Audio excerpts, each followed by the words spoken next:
The House will come back to order.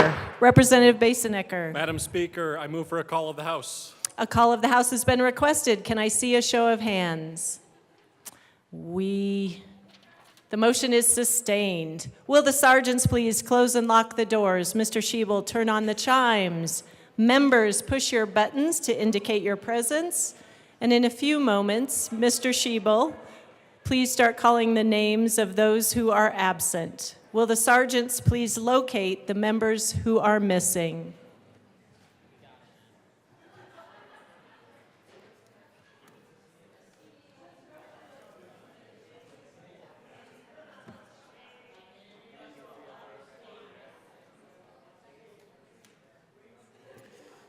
Representatives Armagost, Bacon, Byrd, Bottoms, Bradfield, Bradley, Catlin, Doherty, DeGraff, Degree Kennedy, Dixon, Epps, Evans,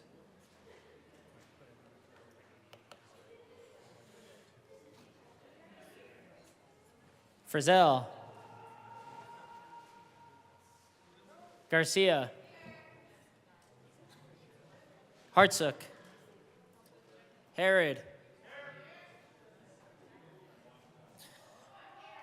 Holtorf, Joseph, Luck, Lynch, Mabry, Morrow, Ortiz,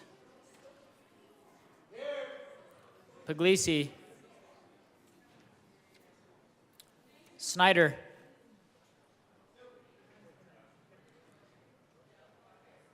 Vigil, Weinberg, Wilford, Winter, and Representative Young.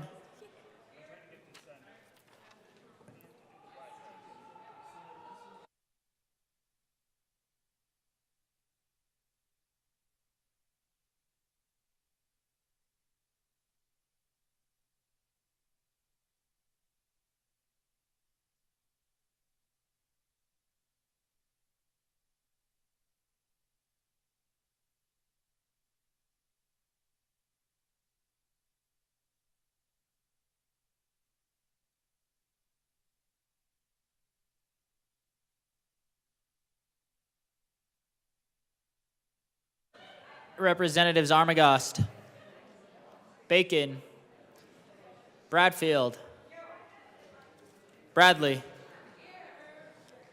Catlin, DeGraff, Holtorf, Joseph,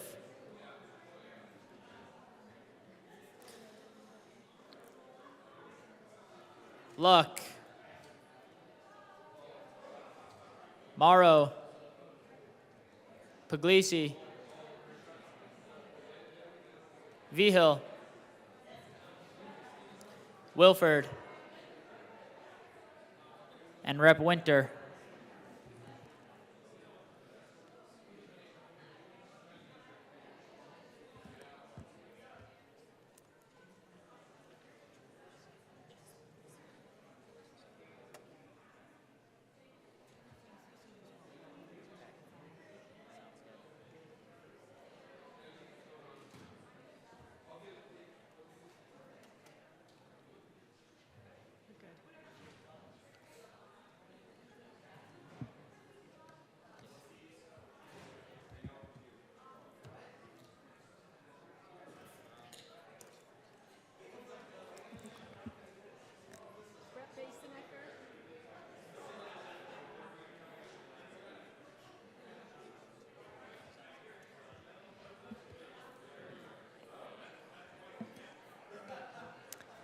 Representative Basenecker.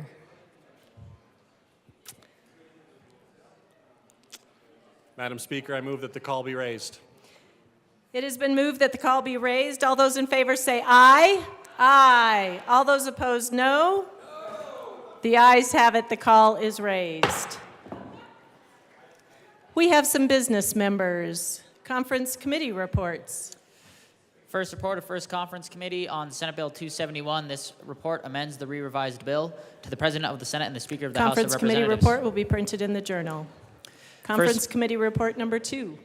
First report of First Conference Committee on Senate Bill 88. This report amends the re-revised bill to the President of the Senate and the Speaker Conference of the committee House. report will be printed in the journal. Signing of bills, resolutions, memorials. The Speaker has signed House Bill 1032, 1102, 1210, 1218. Signing of bills, resolutions, memorials will be printed in the journal. Message from the Senate. Madam Speaker, the President... Message from the Senate will be printed in the journal. Members, I have one brief announcement. It is a good day. It is our last day. And my son finally decided to show up to say hi to his mom. Ian McCluskey.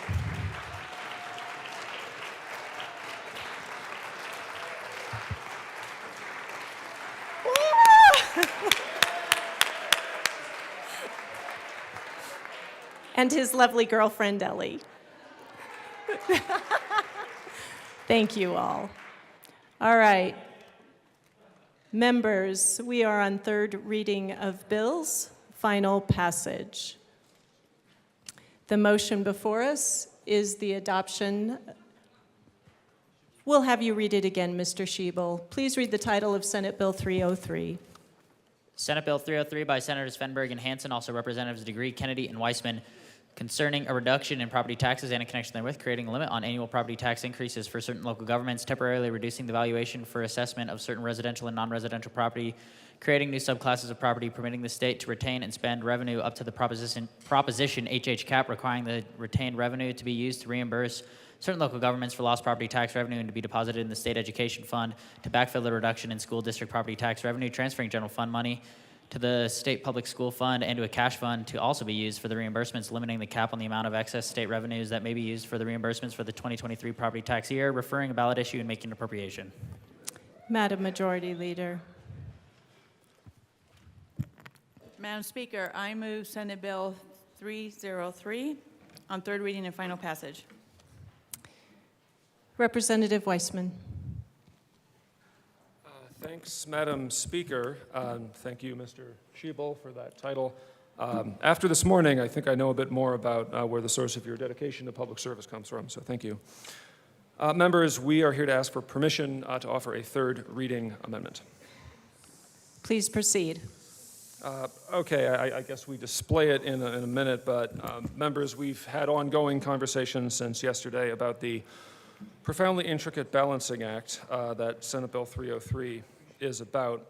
And what we want to do is make a few adjustments. One will reduce residential property taxes just a bit more for 2023 because, look, people got the notices. The need is urgent. The need is here right now. We also make some adjustments to local government backfill. We adjust the line a little bit between, if voters approve, what goes to schools, what goes to other local governments, and we propose heightened consideration for certain kind of districts that do really, really important things, fire, health service, and ambulance districts. That's what the amendment will be about, and I guess we'll get it up there if permission is granted. The motion before us is a move for permission to offer a third reading amendment to Senate Bill 303. Mr. Schiebel, please open the machine and members proceed to vote.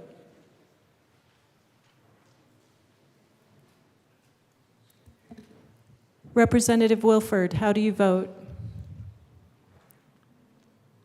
Yes. Representative Wilford votes yes.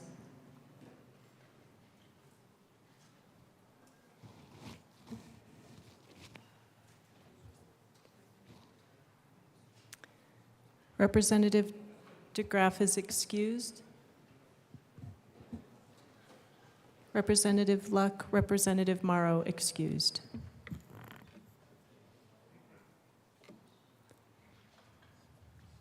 Please close the machine. With 45 ayes, 17 no, and 3 excused, permission to run a third reading amendment is granted. Madam Majority Leader. Madam Speaker, I move for the passage of Senate Bill 303 as amended. No. Sorry. I remove that motion. Madam Majority Leader, would you withdraw the amendment? We'll make sure we do this exactly Madam right. Speaker, I withdraw that amendment, or that Thank motion. you. Representative Weissman. Okay, members, thank you for permission. Now I move L97 to Senate Bill 303 and ask for it to be displayed.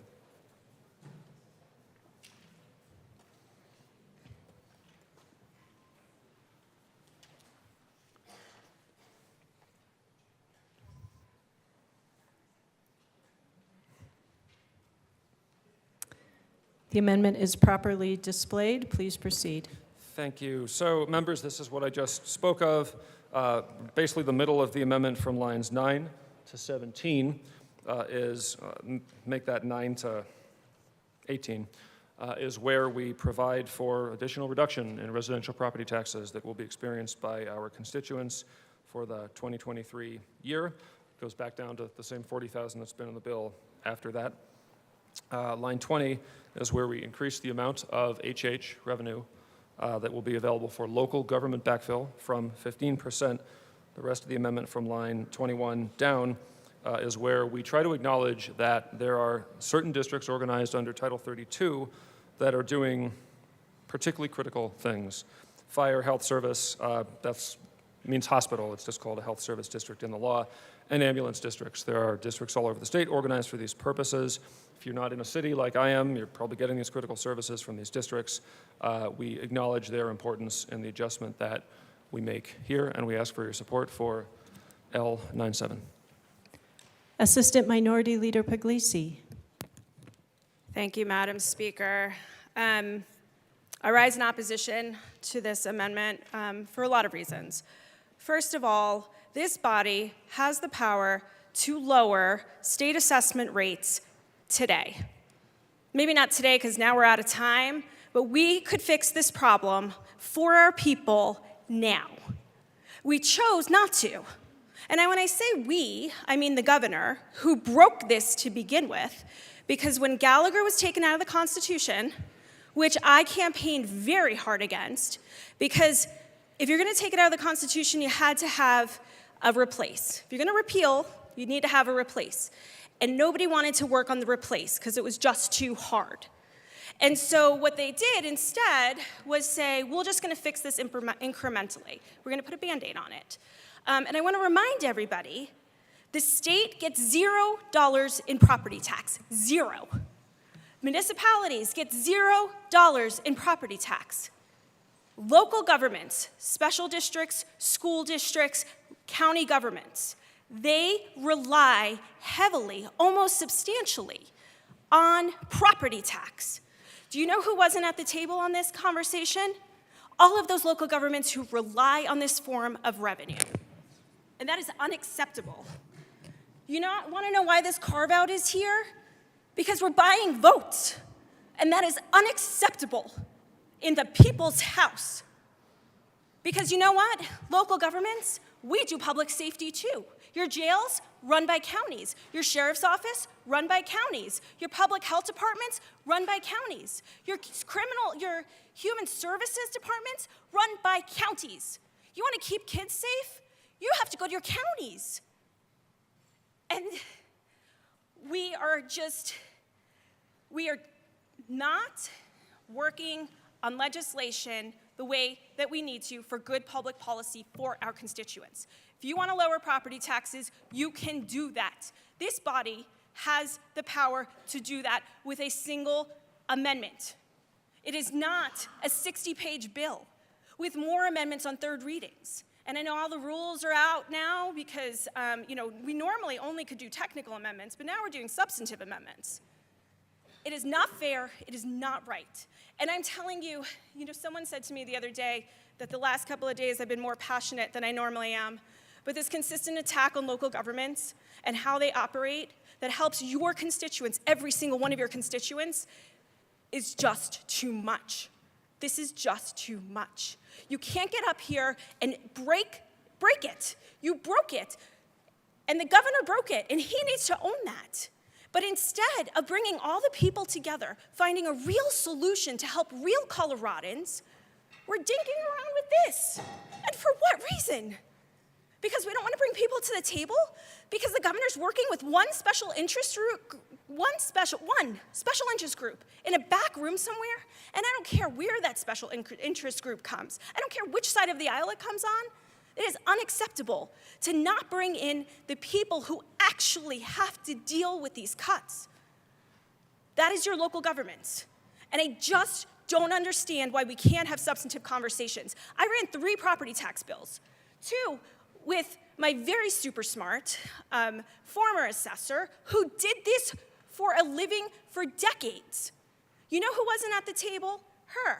And when I say not at the table, we were invited to the governor's office to offer our ideas, but they were dismissed because he wanted to bring up a plan that was only introduced the last week that he didn't want anybody to know about. And then we're continuously doing amendments because HH may not pass unless we do carve-outs for fire districts. All of these local governments are important, equally important. And I remind you that this body can fix the problem that our constituents are crying about every day, that our seniors are crying about, saying that I don't know how I can live in my house anymore. I'm on a fixed income. We can fix that.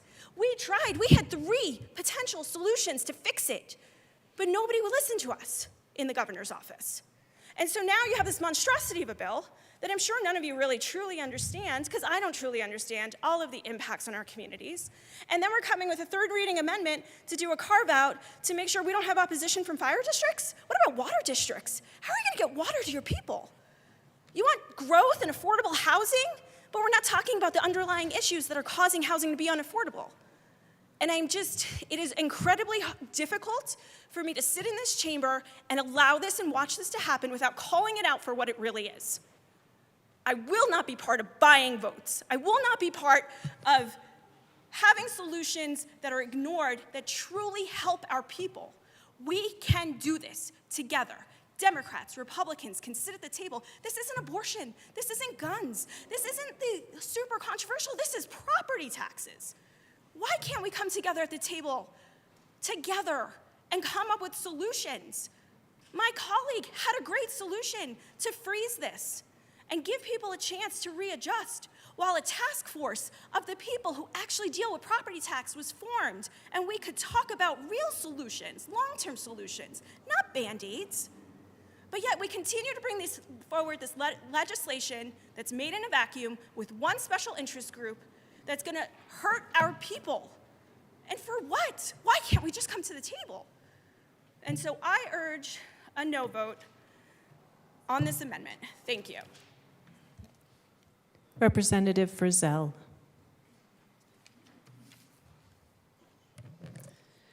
Thank you very much, Madam Speaker. Wow. Oops, we did it again.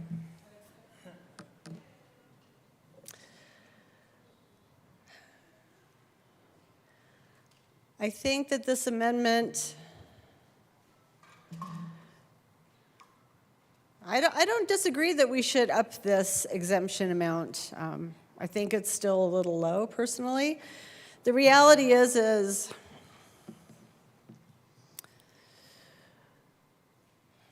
if we look at the median home value in the Denver metro area,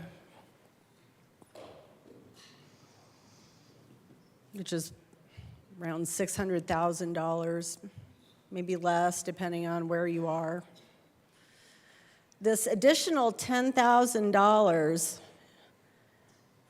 in reduction, going from 40 to 50, that's a little less than 2%. It's less than 2%. It's 0.017.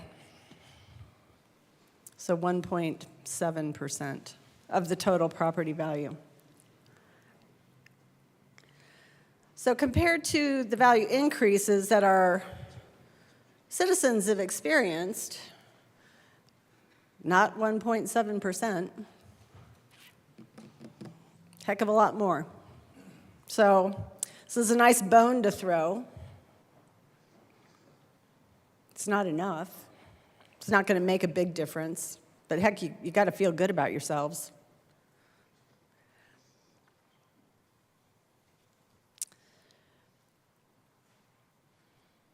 We had a lot of conversation yesterday around the 20% cap and why it was a problem.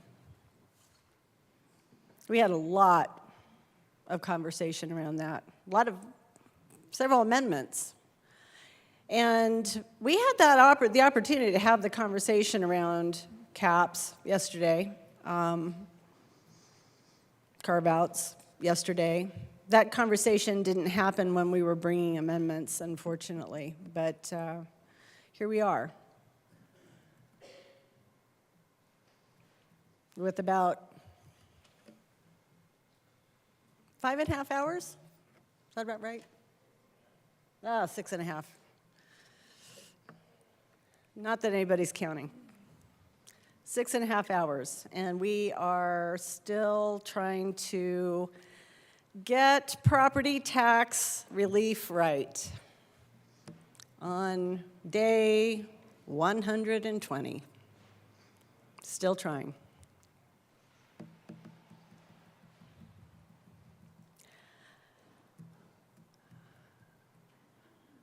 I wonder how our citizens feel about that as we continue to throw things at the wall. Actually, I have a pretty good idea because I've heard from a lot of my constituents over the last 24 hours. They're concerned. They can do the math, actually. Our citizens are really smart. They understand that this proposal, this bill, is a grand effort to get rid of Tabor and their Tabor refunds. Our money, not the state's money. They get it. They get that the residential rate reduction provides virtually no relief. So we'll throw another $10,000 at them. I bet they'll be happy with that. I'm going to ask again.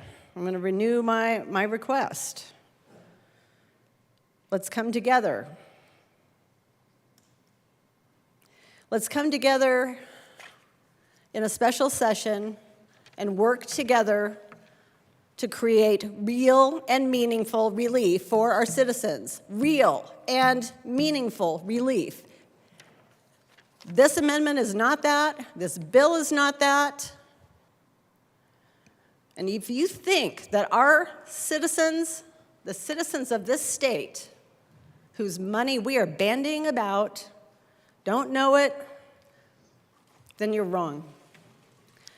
I would also like to ask the bill sponsors to respond to a question that I have as I read this, is what is the fiscal impact of this particular amendment? At this point, I'm not able to request a revised fiscal note, but I'm hoping that you all have done some math around that, being the very analytical folks that you are. So I would, on behalf of the citizens of Colorado, like to ask what the fiscal impact of this particular addition to the bill is, and thank you. I appreciate it. Representative Weissman. Okay, for the representative from Douglas County and others, it's a lot of text up there, okay? The property tax statute is dense. By moving the backfill amount for local government from 15 to 20, and then by doing the other stuff below, that alone doesn't change the fiscal note. It makes different choices of the backfill if the voters approve it, how much goes to schools, how much goes to other local governments, and then within the local government area, how that is allocated. So that doesn't change the net concerning the state.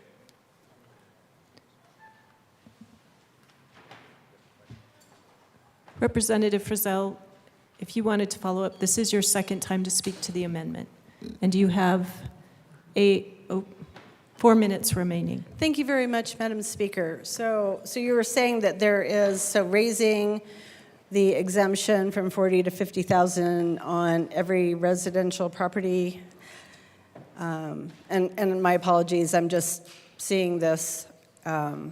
So as I understand it, you are raising the exemption amount from $40,000 to $50,000 on residential properties.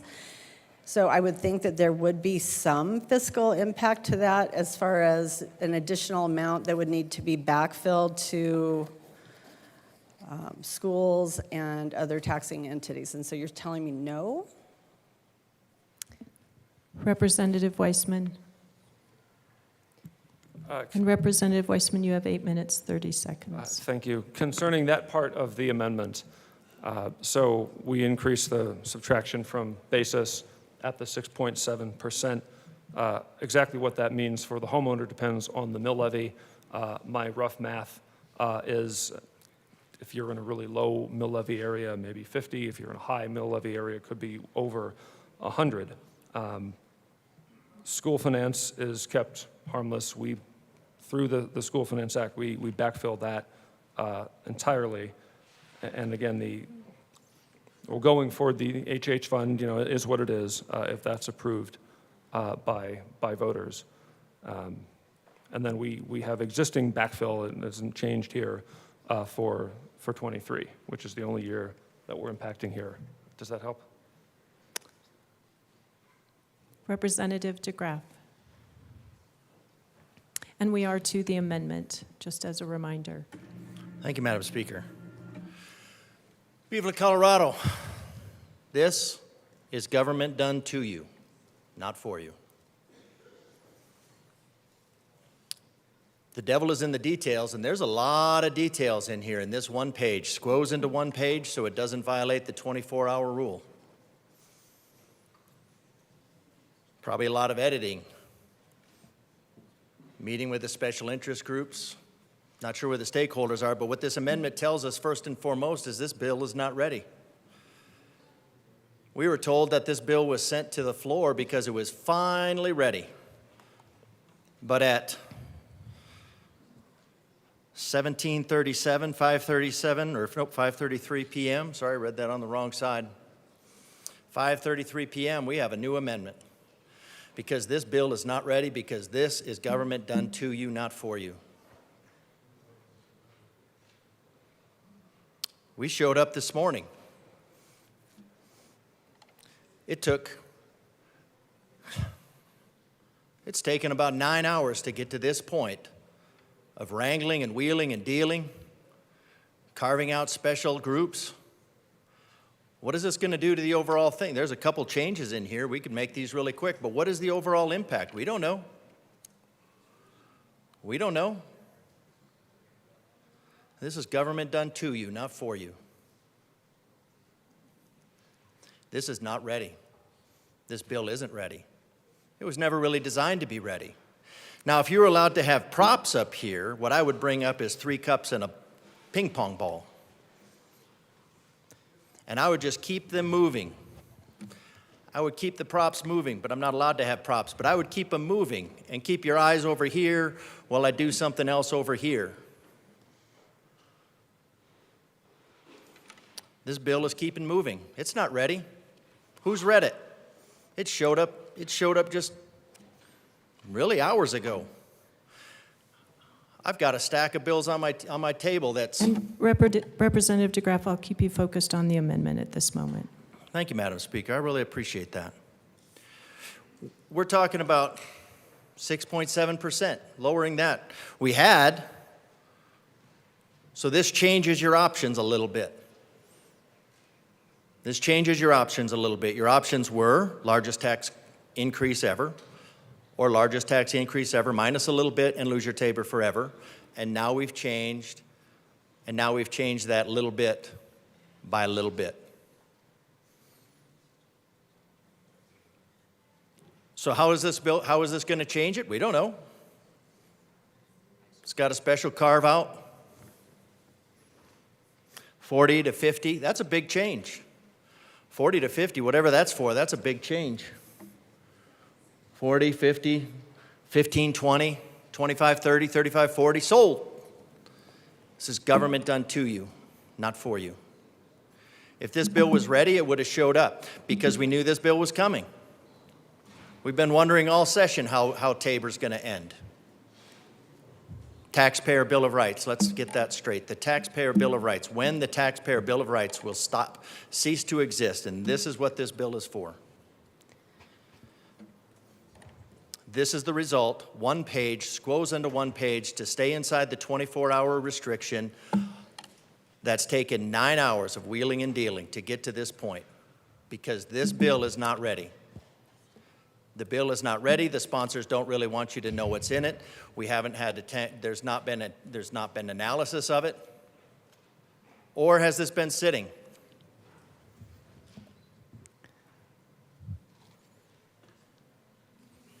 This just gets back to we have a problem with this bill. There's a lot of problems with this bill. Exponential growth of the tax. This changes it a little bit. And Representative DeGraff again to the amendment. Thank you, ma'am. This bill, the 6.7%, changes that just a little bit. Just a little tweak. But it doesn't change the fact that the tax increase will be exponential.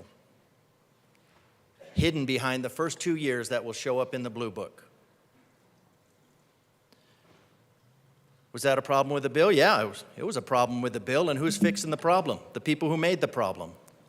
That's how you get bigger problems. Like my colleague said, we could solve this problem because the money is there. The money is there and it's been taken out for special interest and moved around.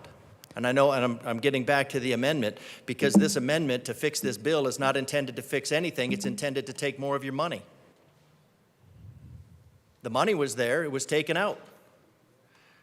Everything that this is supposed to fix could have been paid for right up until the money was taken out. So people of Colorado, if you think this amendment solves the bill, you're wrong.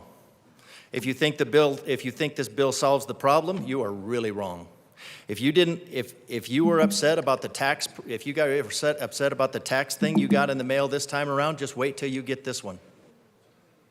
But you know what? Then it'll be too late. And that's what this bill is designed to do. This amendment is designed to make this a little bit more palatable.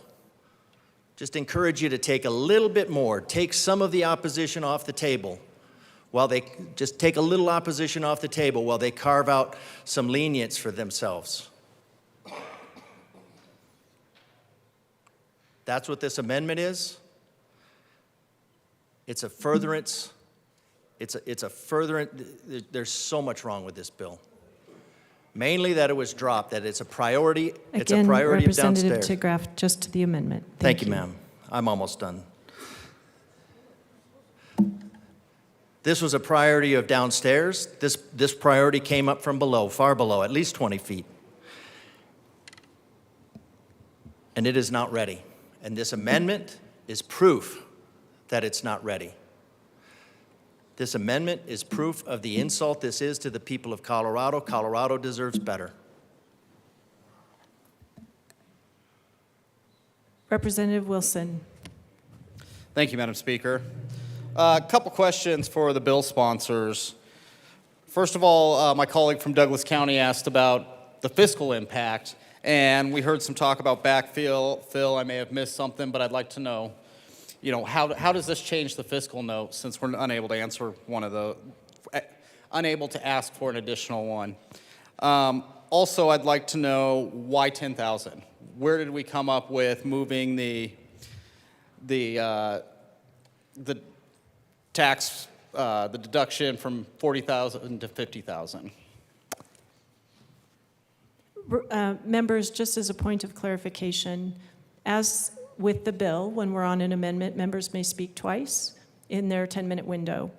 The person who moved the amendment may speak more times than that within the 10-minute window. So I want everyone to be aware this would be Representative Weissman's third time, but since he moved the amendment, he does have that space. Representative Wilson. Ma'am, does that count, Madam Speaker, does that count as 2 for me if I ask a question in return? If you come back to the well, yes, that would be your second time to speak. But you just completed some questions. If you want to keep speaking now, you may. Okay. On your first time. Please proceed. Thank you, Madam Speaker. I'll continue speaking and hope that the bill sponsors will address my questions. This amendment is I feel, very misleading. We're talking about reducing the amount of revenues that my communities would be getting, the smaller communities. That's usually property taxes about a third or more of their revenues. And we're talking very small budgets. We're talking $7 million or less in some of the communities in my district. That's a very small amount to work with police, streets, parks. That's all the things that a municipality usually takes care of. Not to mention water, sanitation, if they have one of those. A lot of times those can be set up as a special district. But even on that note, with this amendment, we're saying we're going to reduce the revenue by raising it to $50,000, reduce the property tax revenue, and then also reduce the priorities, in a sense. We're going to put fire first, so it's a shell game with the fire departments. We're going to reduce the revenue, but we're going to raise you from 80% to 85%, or excuse me, the other way around. Yeah, we're going to drop you to 80 from 85% to 80%. This causes all sorts of problems when you are in an area. If you look at a previous bill and this amendment, we're talking about more growth, but less revenue to support the special districts that maintain the area. You can't expect to increase density, decrease fire, and decrease revenue all at the same time. It just does not work. I ask for a no vote on this amendment. Representative Weinberg. Thank you, Madam Speaker. Fellow colleagues, I've come down here many times with the same narrative, and I'm going to do the exact same thing again. We have 120 days to accomplish things. Why in the last 3? Additionally, in the last hours of us being in these chambers, this amendment.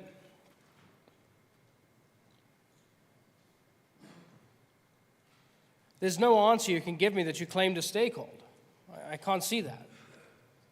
You can't stakehold in a 9-hour period. There are so many different organizations that require stakeholdering besides the fire departments. I don't understand it. I don't. Every time I come down here, I ask the same thing, which is to pause and push the brakes on it. Why wasn't this brought on day one? Does it not seem clear to you that this is suspicious? Not at all? If I had to come down here and present a bill to be passed in 3 days, pushed to a recess, and then continued and carried on, you wouldn't be suspicious? You would allow it to happen? Representative Weinberg, I appreciate your questions. We'll speak to the amendment. Thank you, Madam Speaker. I'm pretty sure that's the first time I've been gavelled down the whole time.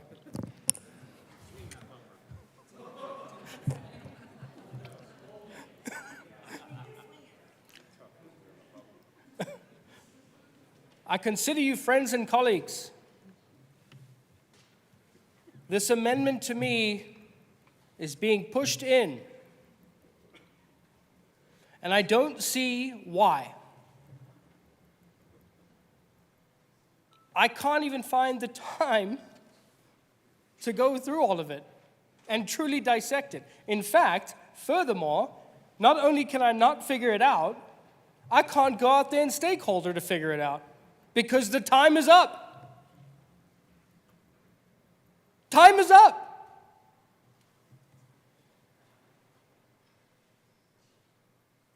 Are we talking about 2 legislators pulling out an amendment with 63 other members on the body that cannot go have the conversations?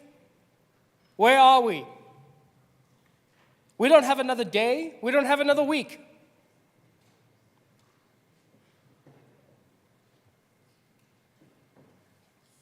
I am pressed to find in these chambers bad legislation. And I truly don't understand, with this amendment, where we are hours before we can all go back to our lives.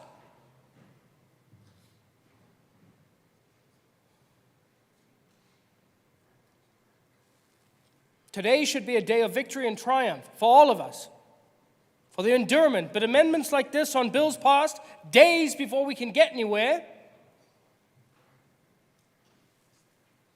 now we don't know where we are.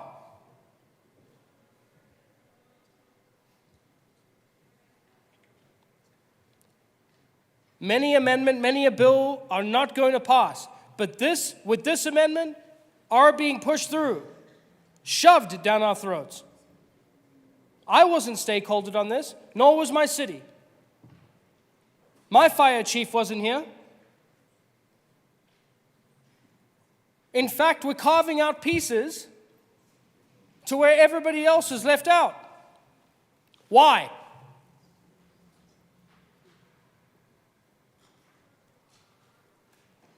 In fact, I'll push something further.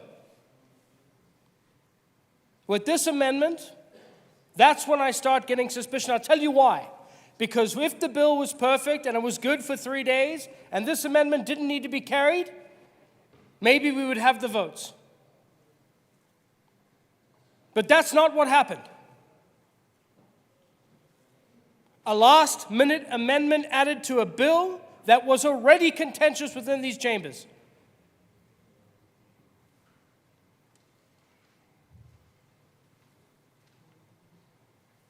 I ask, if I had to do the same, would you?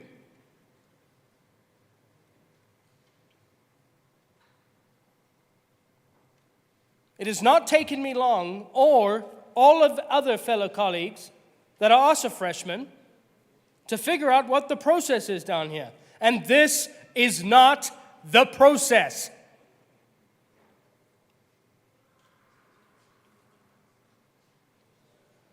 Some of us took weeks and months to figure this out. Figure out good bill, good amendments, good legislation. Now we're crammed to 3 days?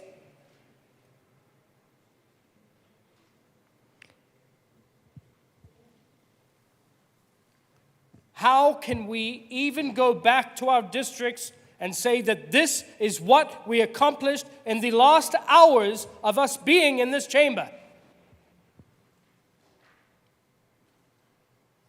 120 days, my friends. And we chose the final hours to put amendments and bills on.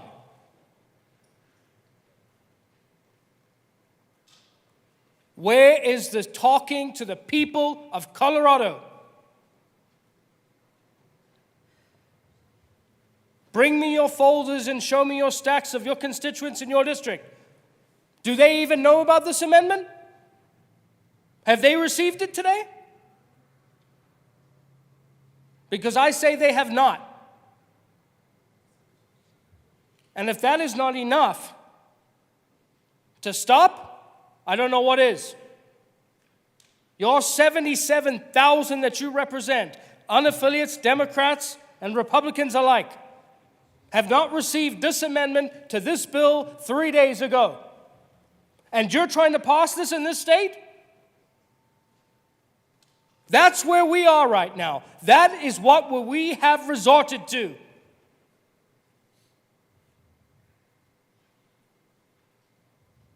Pray, no pretend your constituents are always in this chamber. Pray, no pretend that they are always sitting behind your seat. And when you have a moment to produce something in these chambers, pray and pretend that they have seen it and have accepted it, or at least have provided an argument or an opinion. That today has not happened. That yesterday has not happened.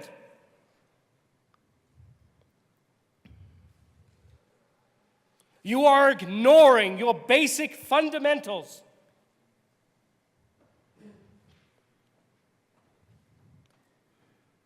I chose this path not by running a race.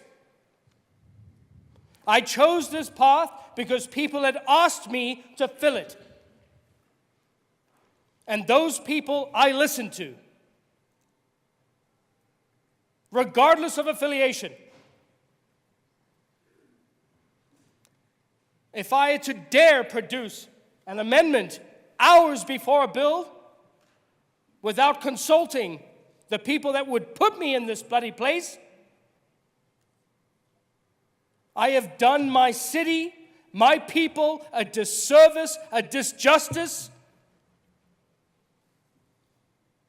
and they would let me know of it.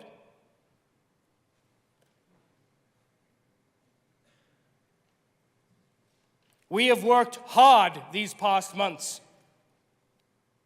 And today again should be a point of victory for all of us.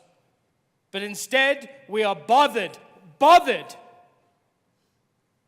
with legislation that not only... Representative Weinberg, you have a minute remaining.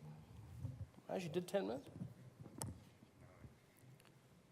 Not only do my constituents not know what this means, I, as a legislator in this body that I beg respect, don't know myself what it means. Hours before the ending of this.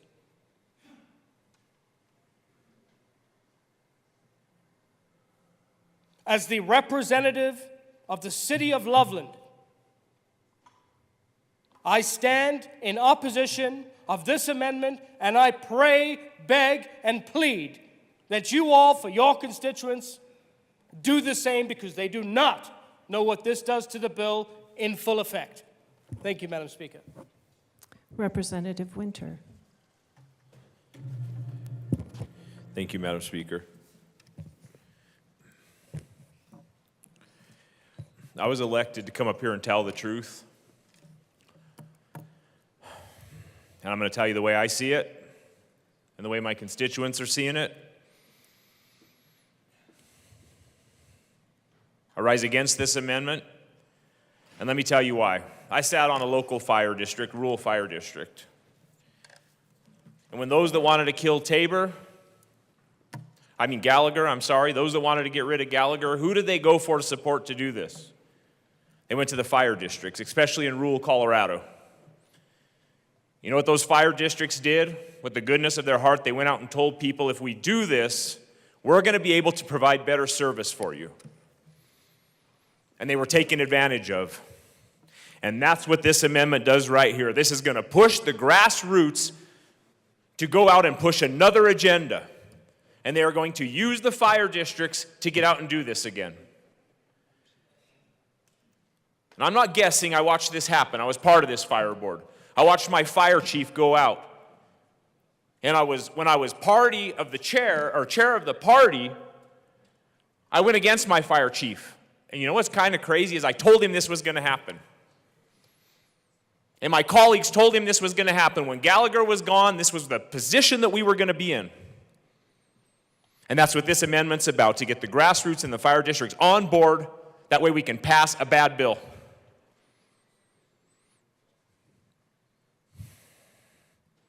Colorado, listen, this bill is part of the long game. This is part of the long game, and it's rolling out in front of you, and at some point you have to see it. Get rid of Gallagher to get to Tabor. Representative Winter, please stick to the amendment. You'll have time to speak on the bill when we get back to the bill. Sir, I'm not being argumentative, but where wasn't I talking to the amendment? I just said that the amendment was going to be used to pass a bad bill. I believe you were speaking to the... Oh, I apologize if I misunderstood. Please continue. Thank you. This amendment here is to add to the crisis, to put you in a corner, to put your back against the wall, to fix the tax issue that you're having.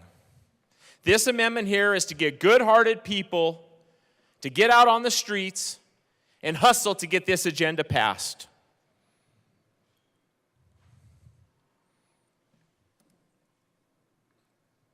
I ask you, Colorado, please, let them quit playing on your emotions.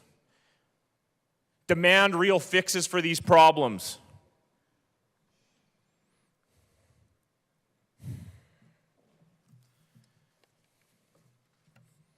This is the 0 hour.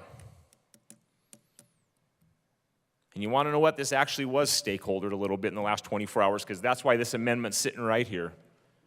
Because I really think that the stuff that we do inside this fishbowl, people are starting to catch on the outside.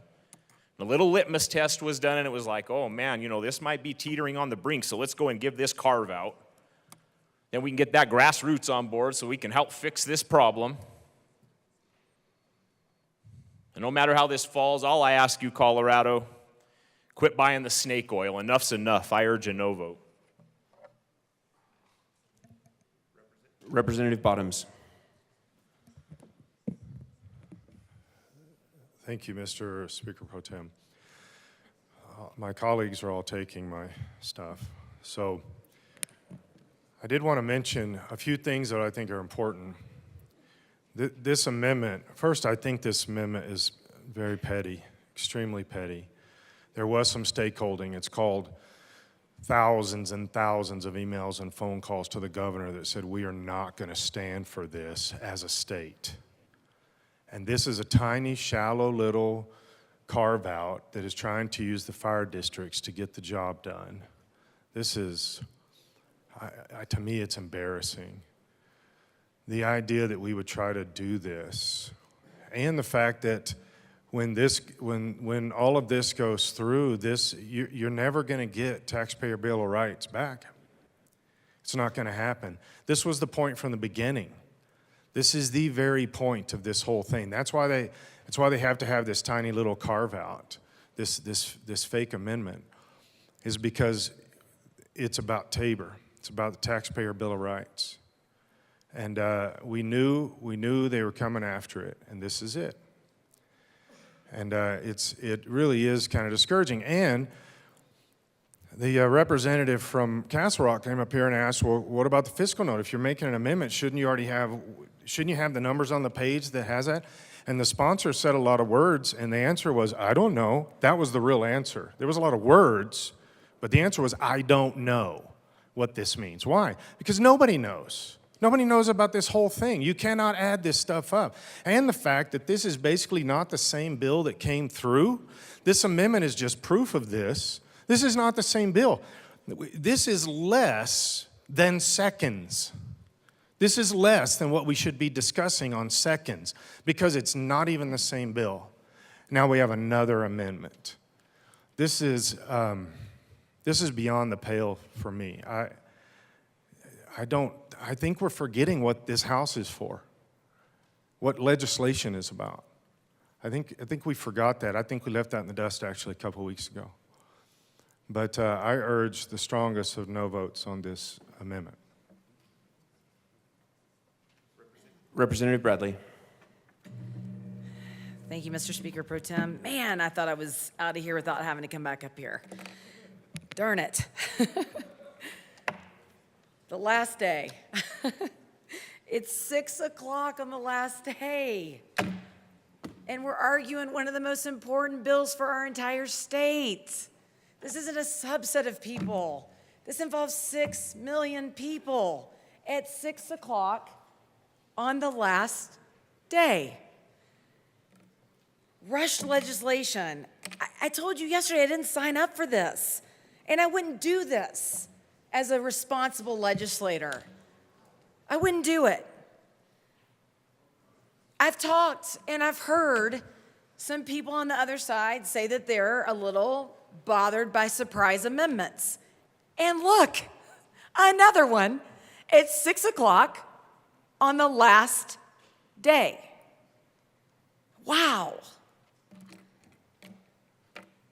Why do we do this on the last day? This affects so many different districts and so many different people. Does anyone wonder why in appropriations we only had 20 people sign up? Does that bother anyone? Thank you, Representative Bradley. I'll guide you back to the amendment. The amendment is about the fire districts getting carved out.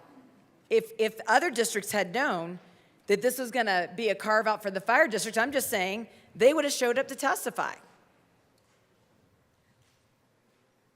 It's mind-boggling.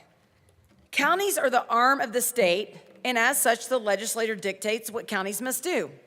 Legislators should reflect on the bills they have run this session and how many of those were requiring counties to do things. Think about the bills you passed. What do your bills do? They require counties to do the work and implement your policies. Polis or our governor's not going to be running down to Douglas County to help implement policy. Think about your bills that you passed. Meanwhile, our residents also ask counties to do things they are not required to do but want to do because it's what our communities need and want. Behavioral health services. I worked very hard with the representative from Boulder for behavioral health services. Is there a carve out up there? No, I don't see that one.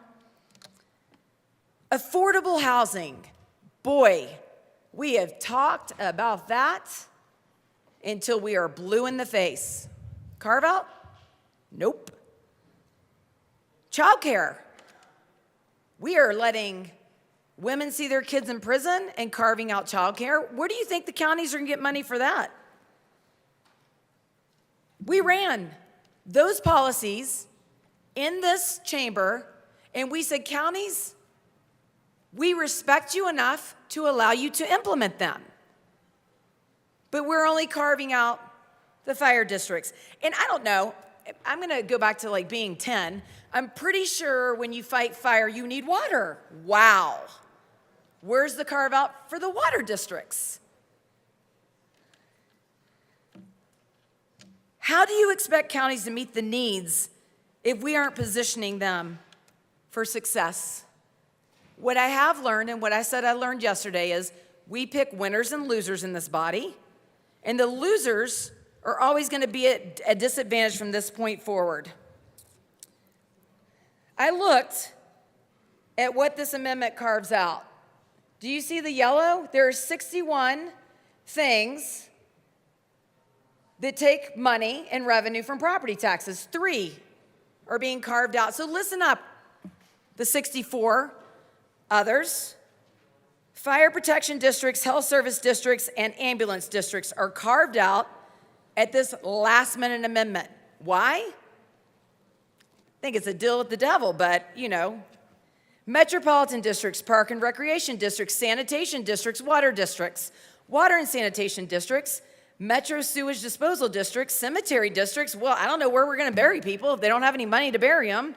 Library districts, groundwater management districts, water conservation districts, county pest control districts, conservation districts, your soil, irrigation districts, drainage districts, downtown development authorities, urban renewal authorities, water authorities, Moffett Tunnel Authority, regional transportation district, urban drainage and flood control district, flood control districts, Grand Valley Drainage District, authorities intergovernmental contract, conservation districts, river and water, Denver Metro Scientific and Cultural Facilities District. I did a great resolution with the majority leader for them. Cherry Creek Basin Water Quality Authority, Business Improvement Districts, Regional Services Authority, Emergency Telephone Services, your 911 authorities. Denver Metro Major League Baseball Stadium, Regional Transportation Authority, Metropolitan Football Stadium District, Fountain Creek Watershed Flood Control Greenway, Colorado New Energy Improvement District. We've heard a lot of bills on that. Federal Mineral Lease District, Sub-Districts of Special District, Front Range Passenger Rail District, Tri-Lakes Wastewater Treatment Facility, and Silverthorne Dillon Joint Sewer Authority. And I won't even read all the water and sanitation districts we have. This affects all of us. This doesn't just affect the fire districts. Did you hear all of the things I just named off? And now at the last hour, we're gonna carve out one district because they help get rid of Gallagher. Wake up. Our counties are going to fail. Our counties are not gonna have the revenue provided to give the services we need. We want to help children with mental health crises. Don't take this away. We want to help public safety. We're one of the worst in the country for crime. We going to get rid of our jails and our sheriffs? This is poor policy. And this is coming at the last hour, and we all know why it is. Don't play like we don't. We're all smart human beings. Your counties don't want this. Your districts don't want this. I urge a no vote on this last-minute surprise amendment that has kept us here for 9 hours, twiddling our thumbs while we wait for the surprise attack. I urge a no. Thank you. Representative Hartsook.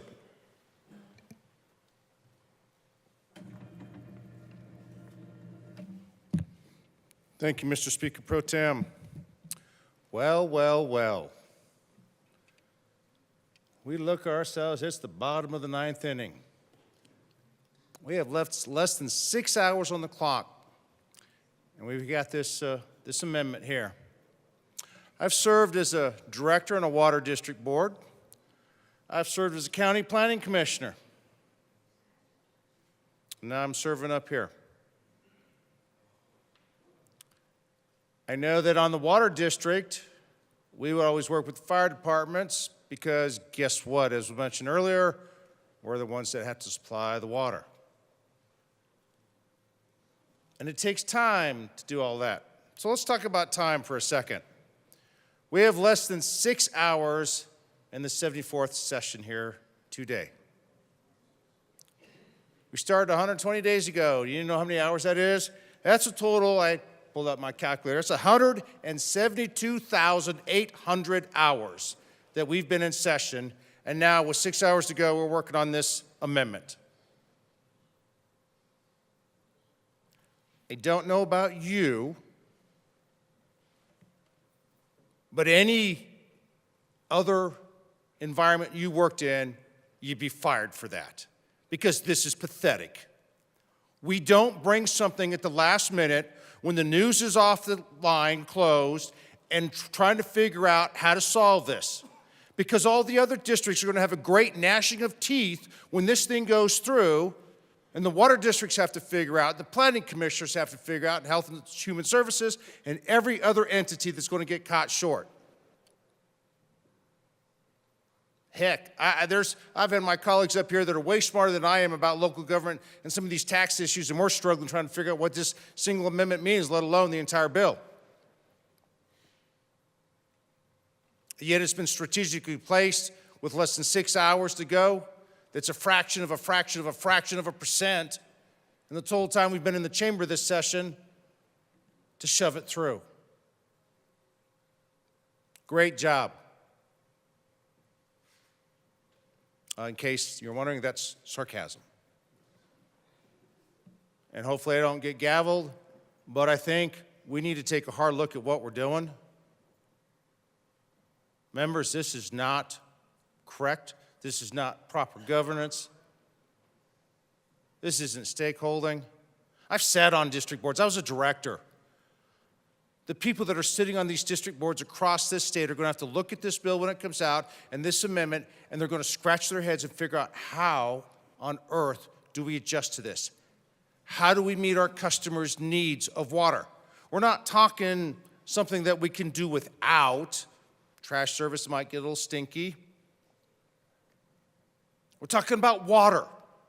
I defy any of you to go without water for a long period of time. It's not going to work. In a water district board, we always had to worry about how was the supply? Was it redundant? Did we have a backup? Could we meet the fire department's use? What if there was a surge on the system? What if something went down?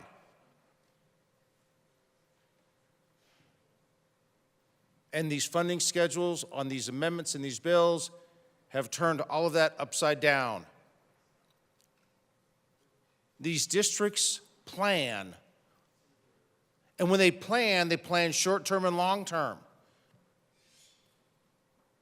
Short-term is months, years down the line. Long-term is decades. That's to meet the obligations that they have to the citizens. And yet we're turning the entire thing upside down with this bill and this amendment. And we're not giving the people or the districts anything that's viable or worth planning that they can look at and figure out what it means. And maybe this is already a foregone conclusion. Maybe we're all just going to have to suck it up and figure it out. Great. Good job, Assembly. That's what we're doing here. We're going to go back home. We're going to tell our constituents, suck it up. Because in the last 6 hours of 172,000 hours, we dropped this on everybody.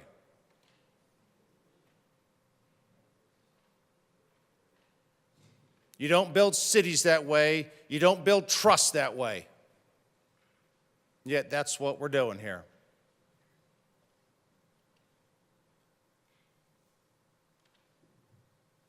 I think it's horrible.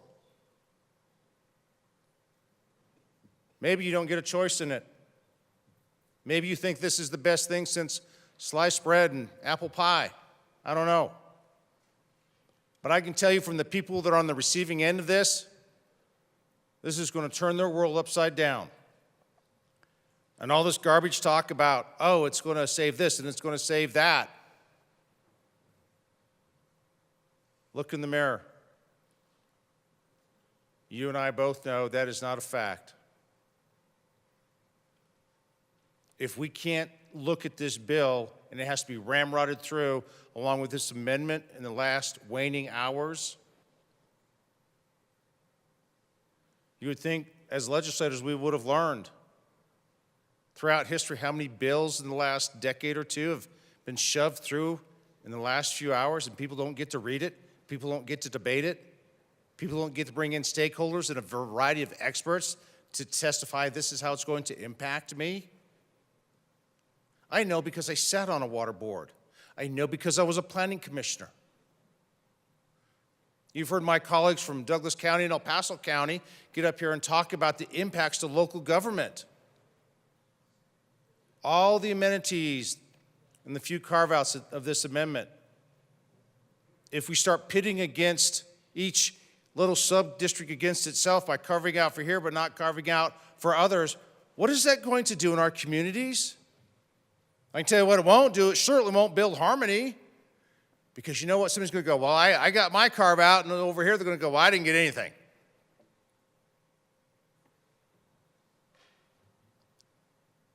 I'd look it up in the dictionary, and that's not equitable. It's not equal. It's not fair. It's not just. It's not whatever adjective or acronym you so choose to use.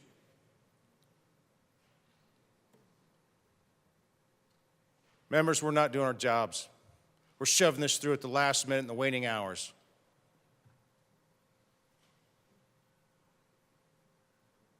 That is not morally or ethically correct. I urge a no vote. Thank you. Representative Evans.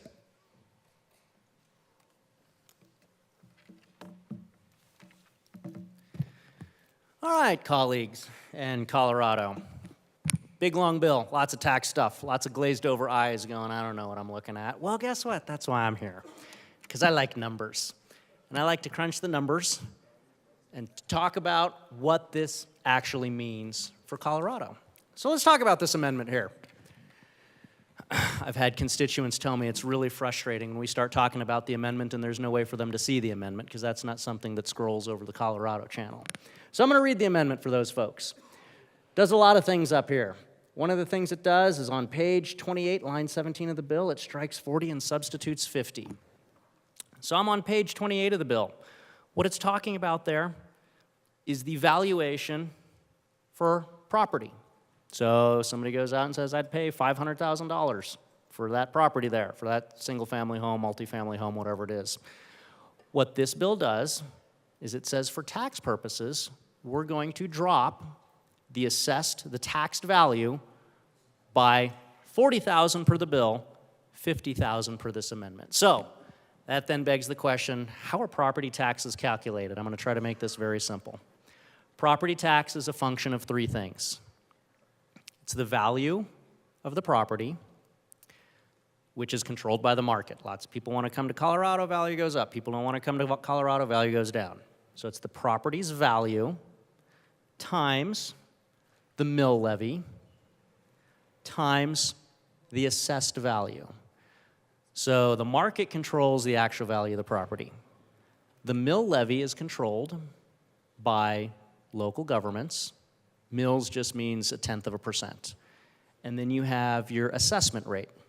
That's what we get to do. That's what the state gets to do. We control the assessment rate.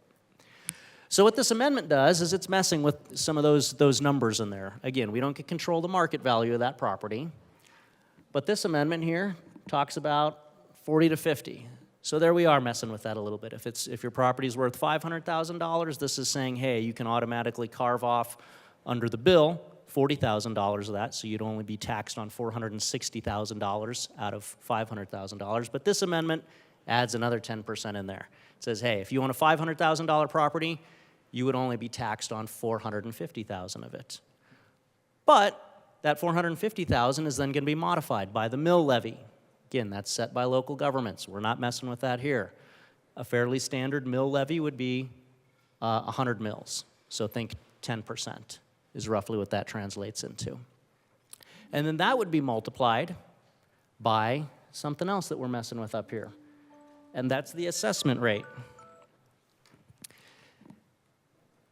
What this bill does is it takes the assessment rate from where it currently is, which is 6.765%, and drops it down to 6.7%. What does all that mean? Well, I fortunately crunched some of those numbers for you, so I'm going to tell you what that means. If you owned a $500,000 property with a fairly average mill levy of 100 mills, and the current assessment rate, assessed value, 6.765, your taxes would be somewhere in the ballpark of $3,281. The bill tweaks that formula a little bit. So the bill, same scenario, $500,000 property, can't mess with the mill levy, that's a local government thing, but messing with the assessed value a little bit, that takes your property taxes down to $3,082. So the bill would save you, for that person that has a $500,000 home with a fairly standard mill levy rate, the bill would save you about $199. And then we bring this amendment here.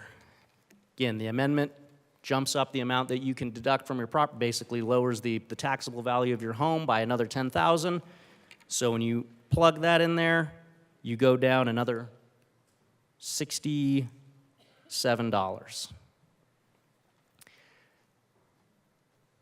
So $500,000 home, if this bill passes, if this amendment passes, would save you somewhere in the ballpark of $266. In exchange for a 1% compounding increase in the amount of money the state is allowed to keep, which will be deducted from your taxpayer Bill of Rights refunds. Last year, pretty much everybody got a $750 check. This year, it's supposed to be somewhere in the ballpark of a little over $600. So these are the hard numbers. This is the actual choice. This bill will save you, in the scenario that I laid out, about $266 on your property taxes. Representative Evans, could I have you pull that back to the amendment? Thank you. Absolutely. This amendment will save you about $266 for a $500,000 property. This amendment, $266, $500,000 property. In exchange for what the bill does. I don't think this amendment's a very good deal. And because of that, I urge a no vote on this amendment. Because this amendment doesn't even make up the amount of money, it doesn't save the amount of money that it takes out of pockets. Takes $600 out of one pocket, puts $266 in the other pocket, keeps the rest. I don't think that's a very good deal. So I urge a no vote on this amendment. Representative Taggart. Thank you, Madam Speaker. There's a lot of specificity in these numbers on this amendment. And to have this level of specifics, there had to be some modeling done. And I guess one of the questions I have for this amendment is, where is that modeling? Because we're going to get two series of questions. And I'm trying to get the attention of the prime sponsors, but I guess I'm not going to get their attention. Because in the sense, you can't put this level of specificity in an amendment like this and not have models. There have to be models someplace that back this up, that have an average price of a home in 3 or 4 counties, the average mills, et cetera, et cetera. Because ultimately, not just this side of the aisle, you folks are going to be asked the same questions that we're going to be asked. I'm going to be asked by my citizens, Rick, does that mean it brings down my 40% increase in my valuation down to a very simple equation that was done at 10%? Does it bring it down to 20%? What does it do? I need the modeling to be able to answer that question. And the second set of questions are going to come from the districts and county government. Rick, what's this going to mean to our revenue? And I'm going to start with, here's some models. Let's take your revenue numbers and let's take a look at that. How in heaven's name can we approve an amendment when we don't have the modeling in behind this. And please don't tell me it's because every county is different, every mill levy is different. You could pick 4 or 5 across the state, and I'll guarantee there's a group that could do that for you if you haven't done it. It's called CCI.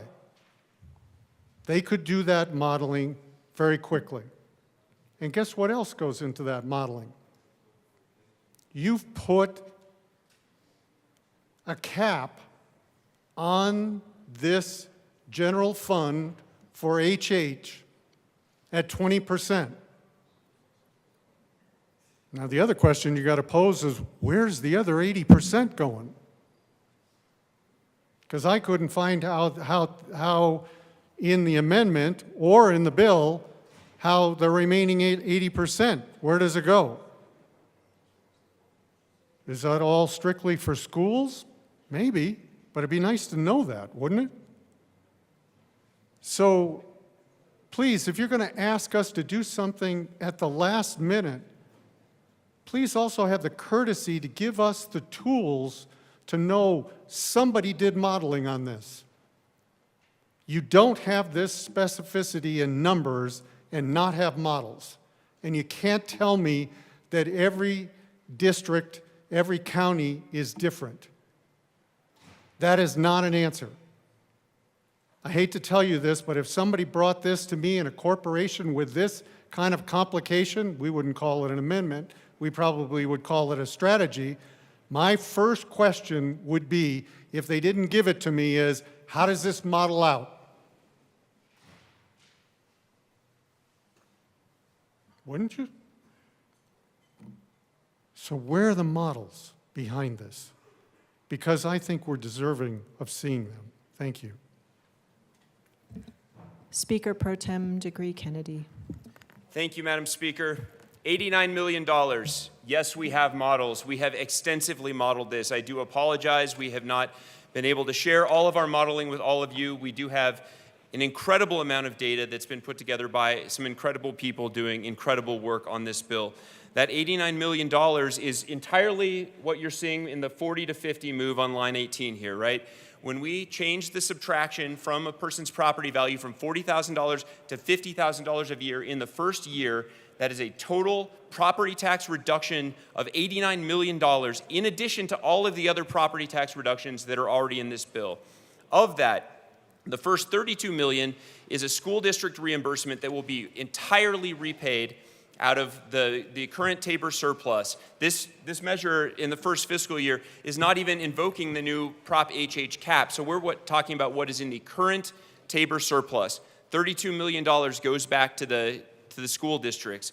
The remainder of that $89 million goes through the formulas. I am looking at the re-engrossed bill, so I apologize. I didn't update these page numbers based on the revised bill. But if you start looking at page 53 of the bill, you will see a very detailed formula for how counties are reimbursed. To give you an example of counties that are smaller than 300,000 people, the first 10% of their foregone increases are entirely reimbursed by the state. The second 10% are reimbursed at 90%. And there's a comparable formula for counties of slightly larger sizes, just with slightly smaller backfills than we give to the small counties, in part because we recognize the unique needs of the smaller counties in rural Colorado. So yes, we have modeled this. $89 million is the impact of line 18 of this amendment. Now, I want to speak a little more broadly to what this amendment is all about, because we've been talking in pretty broad strokes about the big picture of the bill and concerns about process, all of which are valid things for people to be talking about today. But because we are on this amendment, I want to tell you exactly what this is doing. Starting after the first year, once Proposition HH goes into effect, we are talking about dollars that are between the referendum C cap and the Proposition HH cap. Of those dollars, under the current bill, 15% of those are set aside for county and fire district and water district reimbursements. Under this amendment, that increases it from 15% to 20%. What this amendment does is it increases the reimbursements to counties, fire districts, and water districts. That is what this amendment is doing. Representative Soper. Thank you, Madam Speaker, and it's an honor to serve with you. An honor to serve with you. Members, I just want to say this amendment is troubling, and I'll explain why. So first of all, what I see in the amendment, if we drop down to the bottom of the amendment, is it talks specifically on lines 25 and 28 about health service districts. Well, as I've said several times in this chamber, and you can mark it off on your scorecards, I serve on a hospital board that's a special district hospital board. I think I heard a bingo in the back. And the reason why this is hard is this is a carve-out for those special districts, and I appreciate that. But the challenge that I see is we just heard one of the sponsors talk about water districts, but then when I look at the amendment, I see going up, I see specifically fire districts, and then I see the carve-out for health, ambulance, and fire districts. I don't see water being talked there at all. And regardless of what intent is, we can only go from the black letter language of the amendment. And I'm going off of what I'm reading. The other troubling aspect to the amendment is the $50,000 that's going to be deducted from your actual value when you're calculating how much you owe in taxes. Not that I'm going to complain about having $50,000 knocked off when we start doing the formula, but when you look over the 2-year period from June 30th of 2020 to June 30th of 2022, let's take my district out in Mesa County, for example. The median increase in actual value was $109,000 during that 2-year period. $109,000.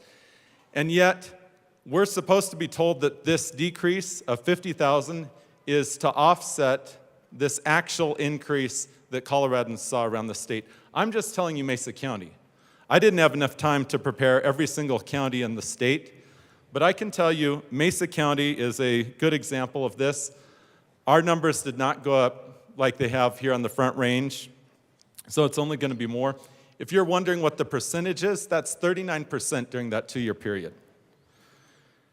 And by the way, for those of you who love history, 2007 was the hottest real estate market in Mesa County and around the state. At that time, the actual value was appreciating 1% a month. However, the 2-year period from 2020 to 2022, I just told you, was 39%. If you want to calculate that out, there's some really smart people who know math in this chamber. That's a whole lot more than 1% a month. And I didn't calculate it out, so if you figure out the number, just shout it back out at me. But there was a reason for this. And that's because we were involved in the COVID-19 pandemic. And prices went up. As a matter of fact, looking at the statistical area around Mesa County, construction prices alone during this period were up close to 80%. And that's because of supply chain disruptions due to COVID-19. Things are going to be coming down. And we were told this is the measure to address what had happened. But the reality is, when you look at, for example, my district, 72% of my House district are federal lands, which means when you're calculating the values, we have to have higher mills to be able to do certain things that only government can do, and it's only done in special districts. And while I greatly appreciate seeing that fire protection, ambulance protection, hospitals are specifically carved out in this amendment, there are other very special districts, sorry, no pun intended on the special districts there, but mosquito control, sanitation, water districts, every single one of those supply essential government functions in rural Colorado. And one thing I will tell you is when you come over to the urban, suburban parts of the state, if the government is not helping with some of these things I just named, I guarantee you there's probably going to be a private entity that can step up to the plate because there's money to be made there. But when you come out to the Western Slope in rural Colorado, what you'll see is populations are so far apart and that resources are spread so thin that that's why we join hands together to form these special districts, to be able to do things that otherwise would never be done. If we had not done Some of this, we would never have broadband or internet. We would never have even electricity. And certainly when it comes to water, that's important as well. And that's the reason why a lot of our hospitals in rural Colorado are special district hospitals or else county-owned hospitals.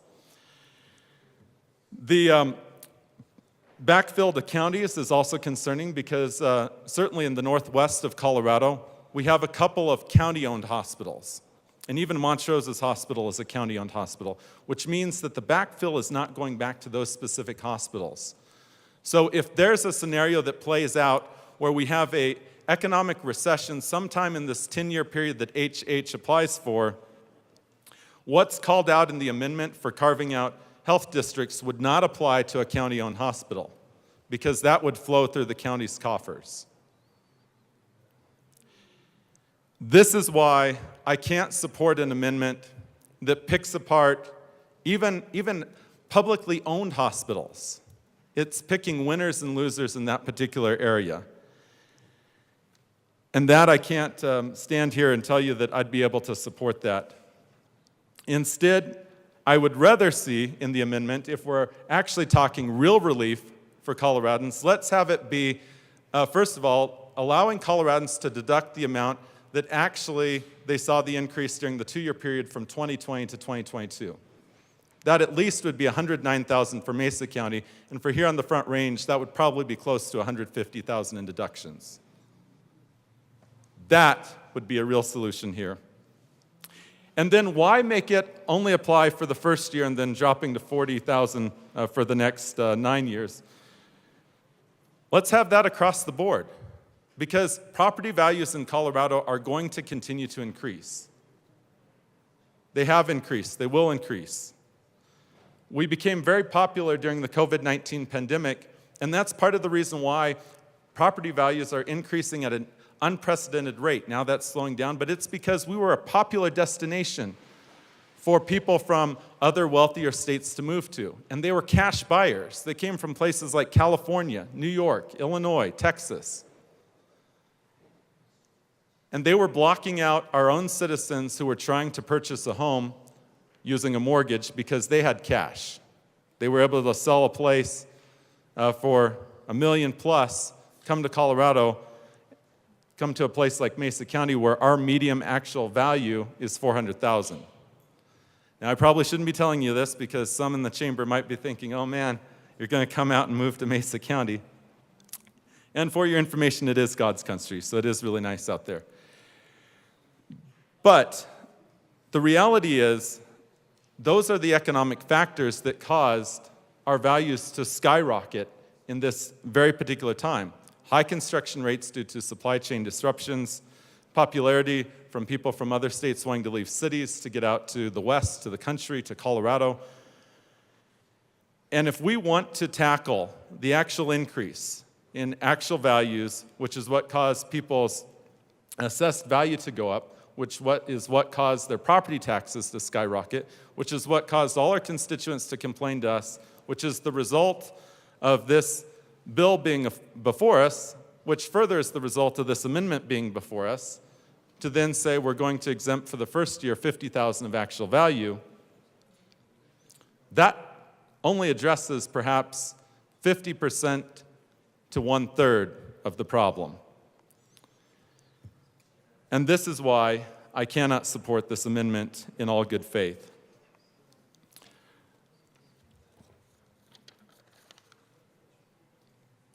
I do want to talk... Representative Soper, you have 1 minute remaining. Oh, thank you, Madam Speaker. In my last minute speaking here, the problem is going to also be resolved because interest rates were on average at 2.75% in January of 2021.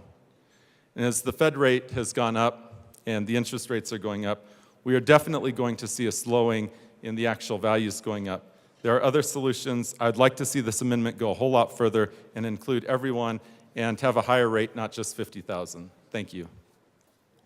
Representative Catlin.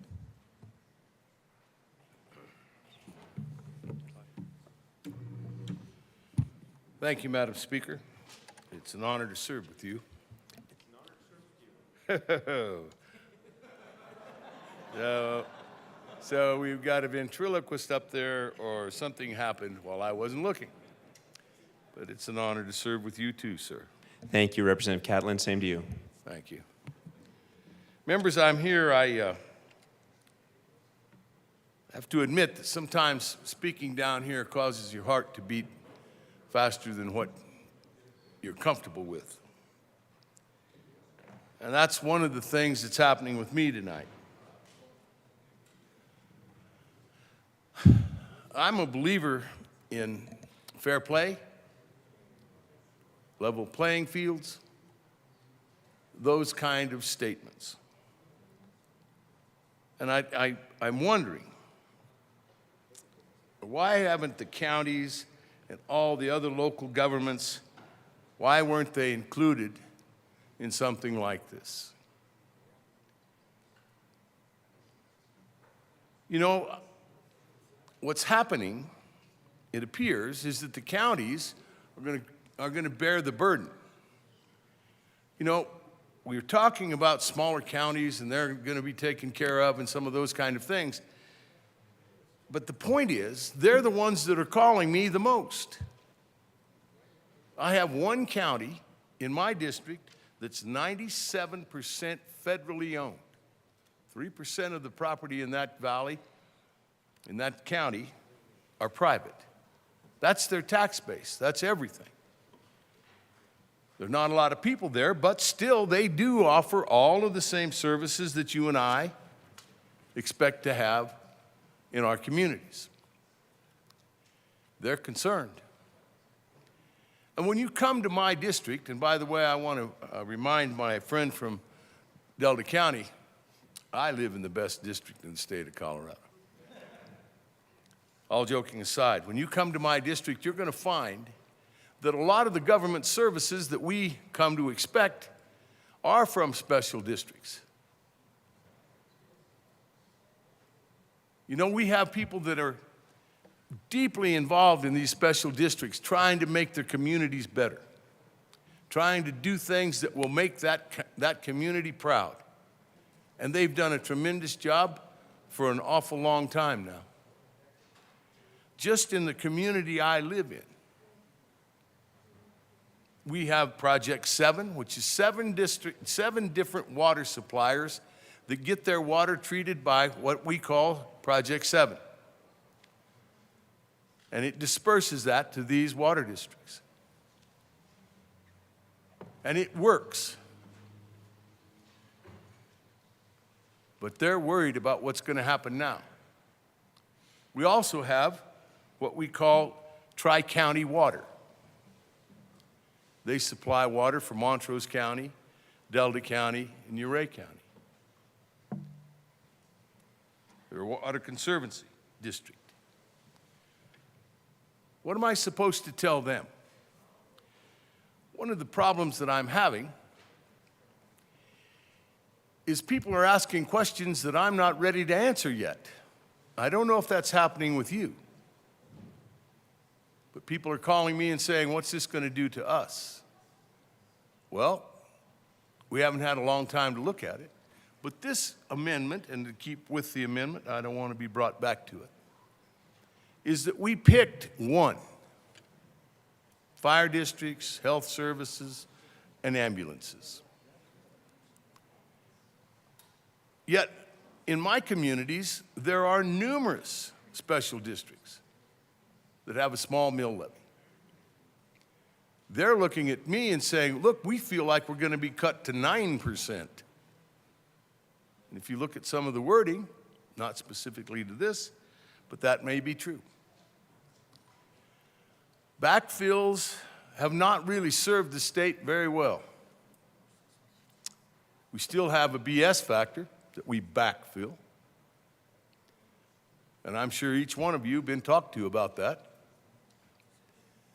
Are we doing the same thing here? We talk about the Taxpayer Bill of Rights as a bank. It is a bank. It belongs to the people. doesn't belong to the state. Normalizing things and those kind of things. But to this amendment specifically, it appears again that we're picking winners and losers from this building. And you know, Cortez is a long way from this building. It takes you about 8.5 hours to get there. Mostly what they hear from Denver is bad news. They don't get too many calls saying, hey, you're the new grant recipient of this or that or the other. But they are told this is what we're going to do, and this is how we're going to do it, and this is how you're going to do it. And that's a long ways from home. This is going to come down onto the people, and it's going to be confusing. Maybe that's the purpose. I don't think we should be confusing people. We should be answering questions specifically and straight. I'm not sure I'm going to be able to do that. It's going to take quite a bit of work on my part to get down to the point that I can answer a question, what's this going to do to us? I grant you that fire is important. Everybody in this room concerned about their fire departments, as I am. I've been concerned about them. You know, I've tried to help them in my district. I just don't want us to get so comfortable in picking one winner and 7 or 8 losers that we get comfortable doing that. Because that's not governance. That's picking someone who maybe have come to you and said, I need special treatment. That could happen. We all know that happens. Colleagues, this is not the way to go about this. I appreciate the effort that's been put in, but the time that's left doesn't give us enough time to talk about it, to explain about it, to flesh it out, to see really what it does do. And some of my counties are going to get hurt worse than others, and that's the part that bothers me. And the ones that'll get hurt the worst are the ones that can afford it the least. This urban corridor, there's money everywhere. But in my district, there is not money everywhere. We don't have the population, we don't have the values, we don't have all of the things that people want. So they budget for those kind of things and put themselves on projects and programs to where they're getting to that. Will this stop some of that? Will this force them to relook at the goals they've set for their community? I hope not. But if it does, we are to blame. Members, this is a no vote on this amendment. Please consider that when the vote comes up. Representative Holtorf.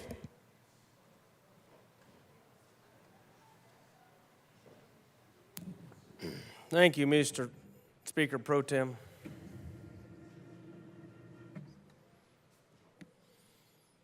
I rise in opposition to this amendment.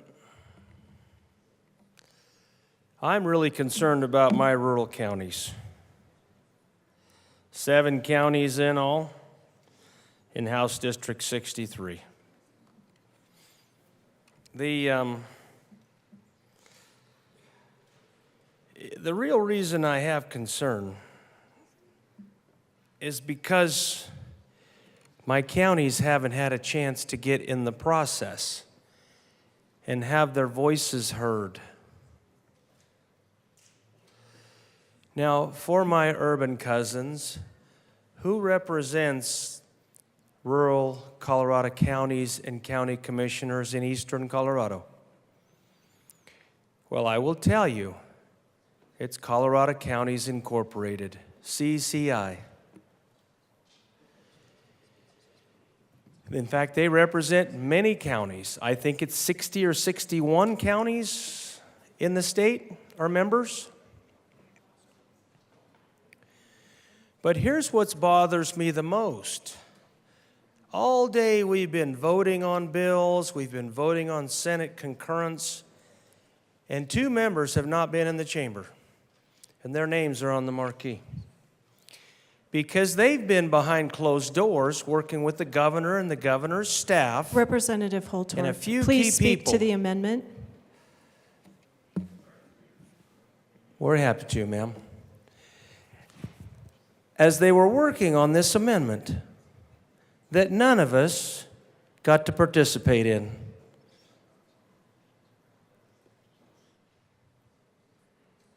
Two representatives out of 65 have been working on this and haven't shared it with any of us until now in the waning hours of the 120th day. Representative Holtorf, please ensure that you are speaking respectfully about members of the chamber.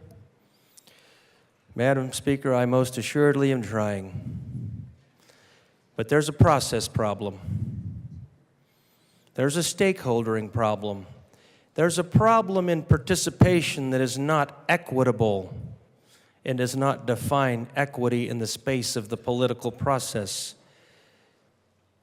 Equity, diversity, and inclusion, EDI. Equity in the process, diversity and recognizing the diversity of rural Colorado and my small 7 counties, and inclusion because they have not had the opportunity to be included, nor have the rest of us in this chamber until now. And Madam Speaker, I am speaking to this amendment and any others that are forthcoming, because I've heard there may be some more. I don't know. I don't know why. In the 120th day of the first year of the 74th General Assembly, we have waited until this time, this moment in time and space in Colorado, to talk about something so critical.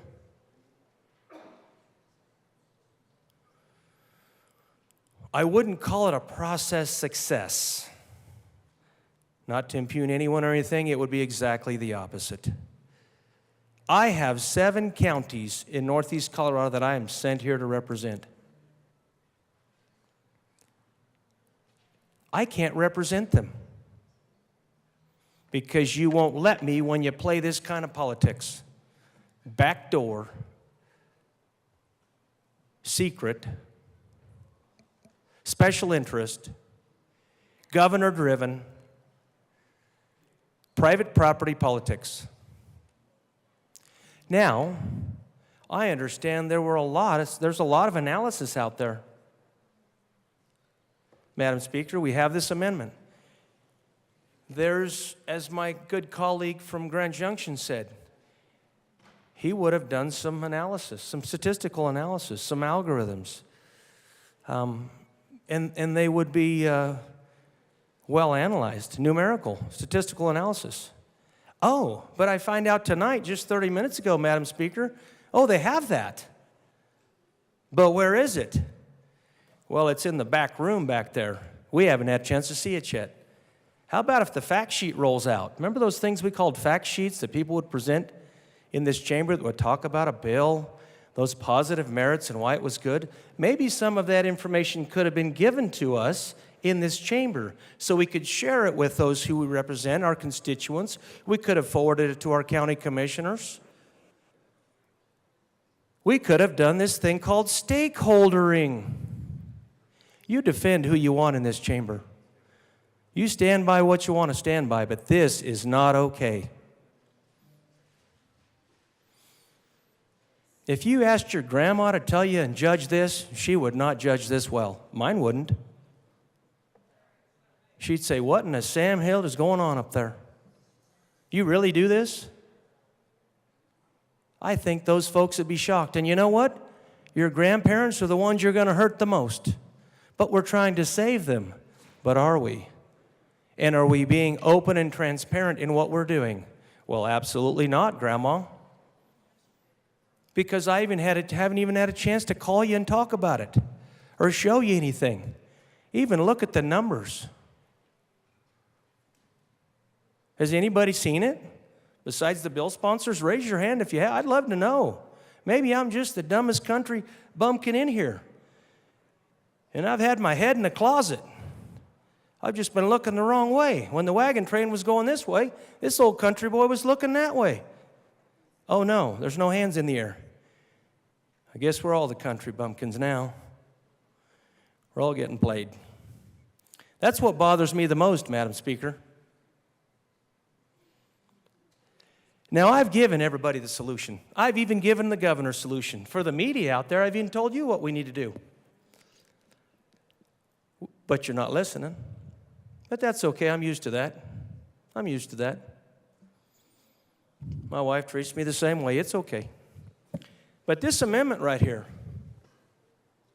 and there's another one to come, is supposed to fix the problem in this waning hour. What problem, you ask? Well, a problem that we didn't know about until just a little bit ago, because the fire districts have been getting nervous. And they've been clamoring because they're that one of the special interests that's in that back door, that has the back door, that's got the red phone that can call the governor's office and the staff and say, hey, this isn't going to work, Gov. This isn't going to work. I need more. You got to do more for us. We're working on that. Don't you worry. I got my best 2 guys on it. The best. And they're great. Very intelligent, very astute, very smart. They've been around the building a long time. They know how to operate in the Gold Dome. And they're operating right now, Madam Speaker. They're running circles around all of us. And me. Of course, I'm slow because I got a bad hip. It's easy to run around me, Madam Speaker. Now, I don't want to impugn anybody. I just want to say that this isn't right. This isn't right. It doesn't smell right. It doesn't look right. If I could take a bite of it, I guarantee it wouldn't taste right.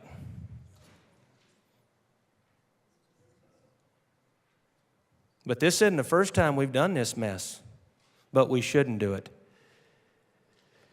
I don't think we should vote in favor of this amendment. I don't think we should vote in favor of any other amendment. I think we should tell the bill sponsors no, Madam Speaker.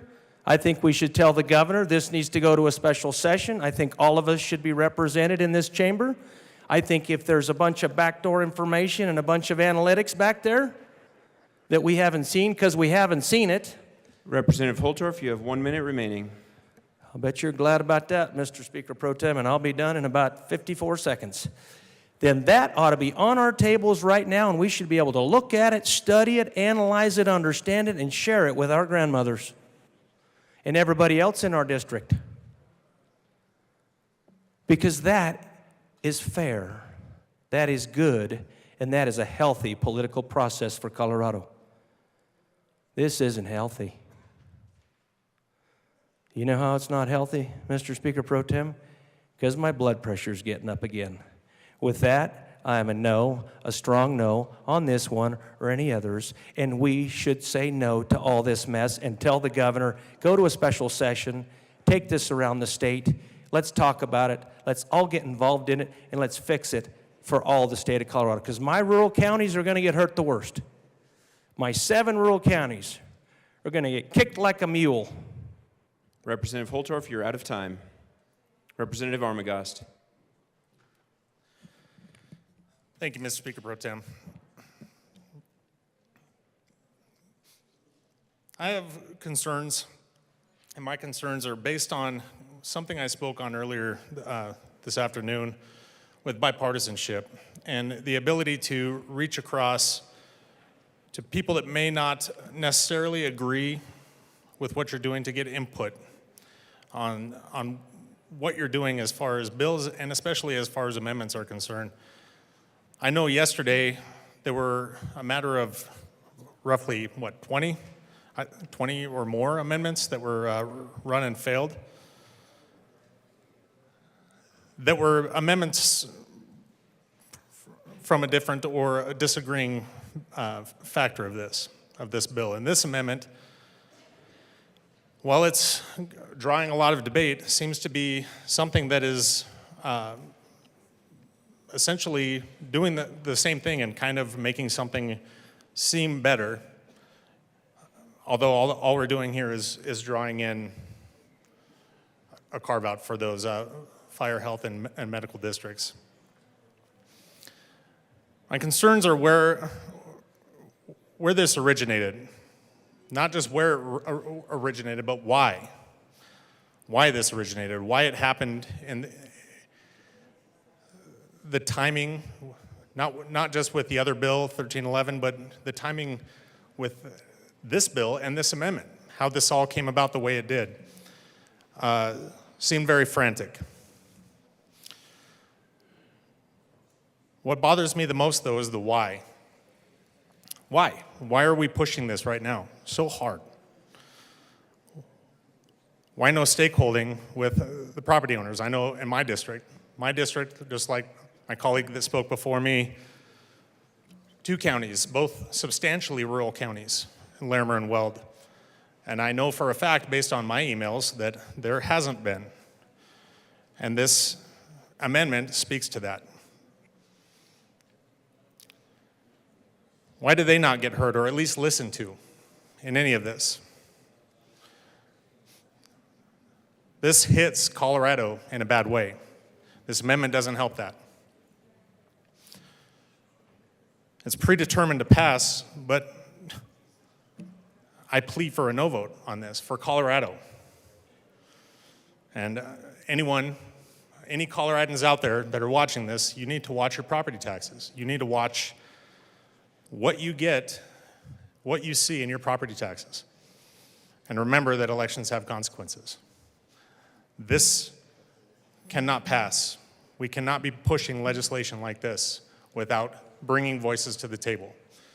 The voices in this room and the voices outside this room, not just the few that can either benefit directly or indirectly from this, without getting everyone at the table to at least speak how this can impact them negatively. So with that, on this amendment, I encourage a no vote. I plead for a no vote. Thank you. Is there further discussion on this amendment? Seeing none, the question before us is the passage of Amendment L97. Mr. Schiebel, please open the machine, and members, please proceed to vote. Representative Wilford, how do you vote?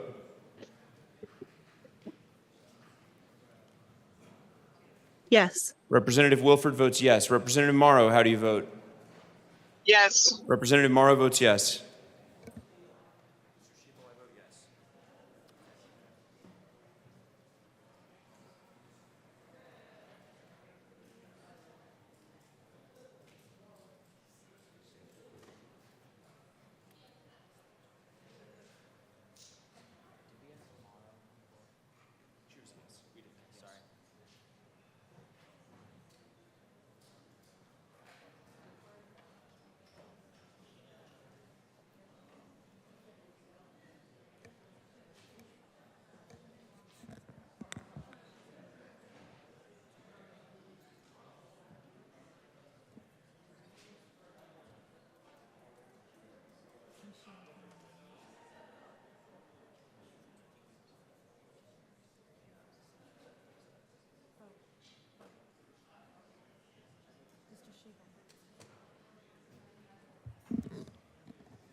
Representative Holtorf? Please close the machine. With 45 aye, 20 no, and 0 excused, Amendment 97 is adopted. Representative Frizzell.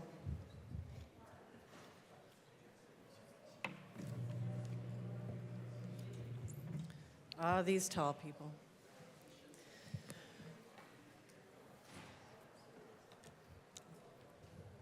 Madam Speaker.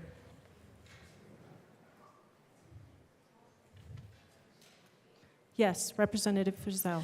Madam Speaker, I ask for permission to submit a third reading amendment. Please proceed. You may briefly explain the amendment. Thank you very much. One thing that we have not talked a lot about that's really, really important, and that is the residential assessment rate. So beginning with the repeal of the Gallagher Amendment in 2020, prior to that, the residential assessment rate was a calculated rate. It was calculated by the Division of Property Tax the Division of Property Tax, and submitted to this body by the Property Tax Administrator. Since then, the residential assessment rate has changed every year.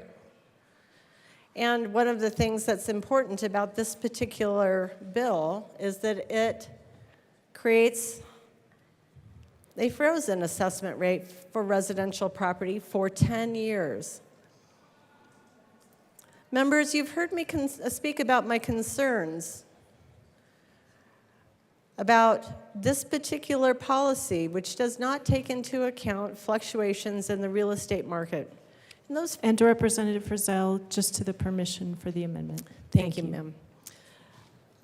This particular amendment that I would like to bring before you substitutes a lower residential assessment rate than that established in this bill. I ask for your aye vote. Representative Weissman. Thank you, Madam Speaker. I've had some good discussions with a colleague from Douglas County about all this. I do respectfully ask for a no vote on this question. We have already reduced the RAR substantially in the legislation as it's before us. Seeing no further discussion, the motion before us is permission to offer a third reading amendment on Senate Bill 303. Mr. Schiebel, please open the machine and members proceed to vote.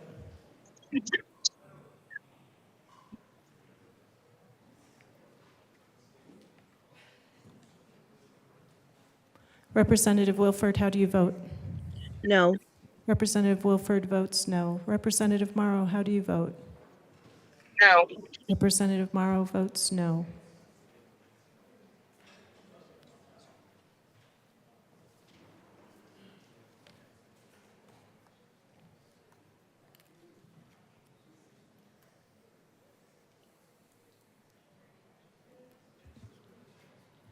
Representative Woodrow is excused.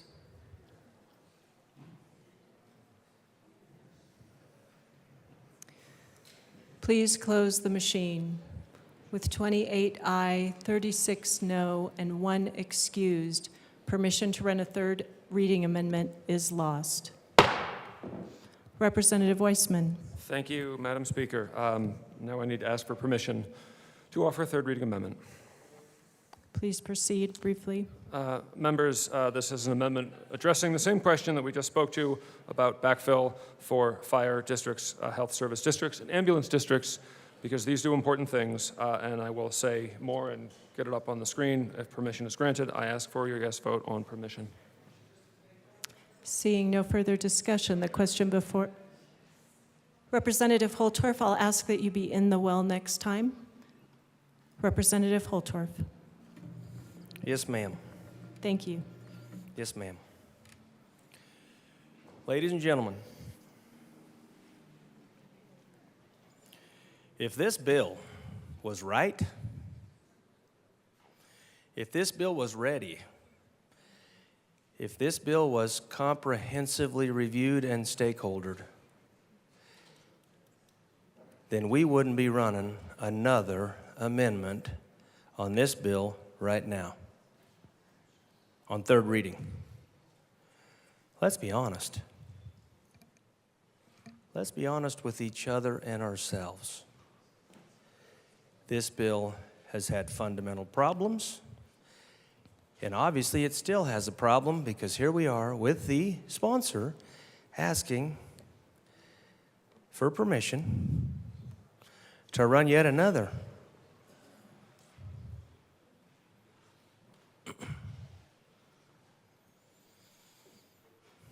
Doesn't smell right.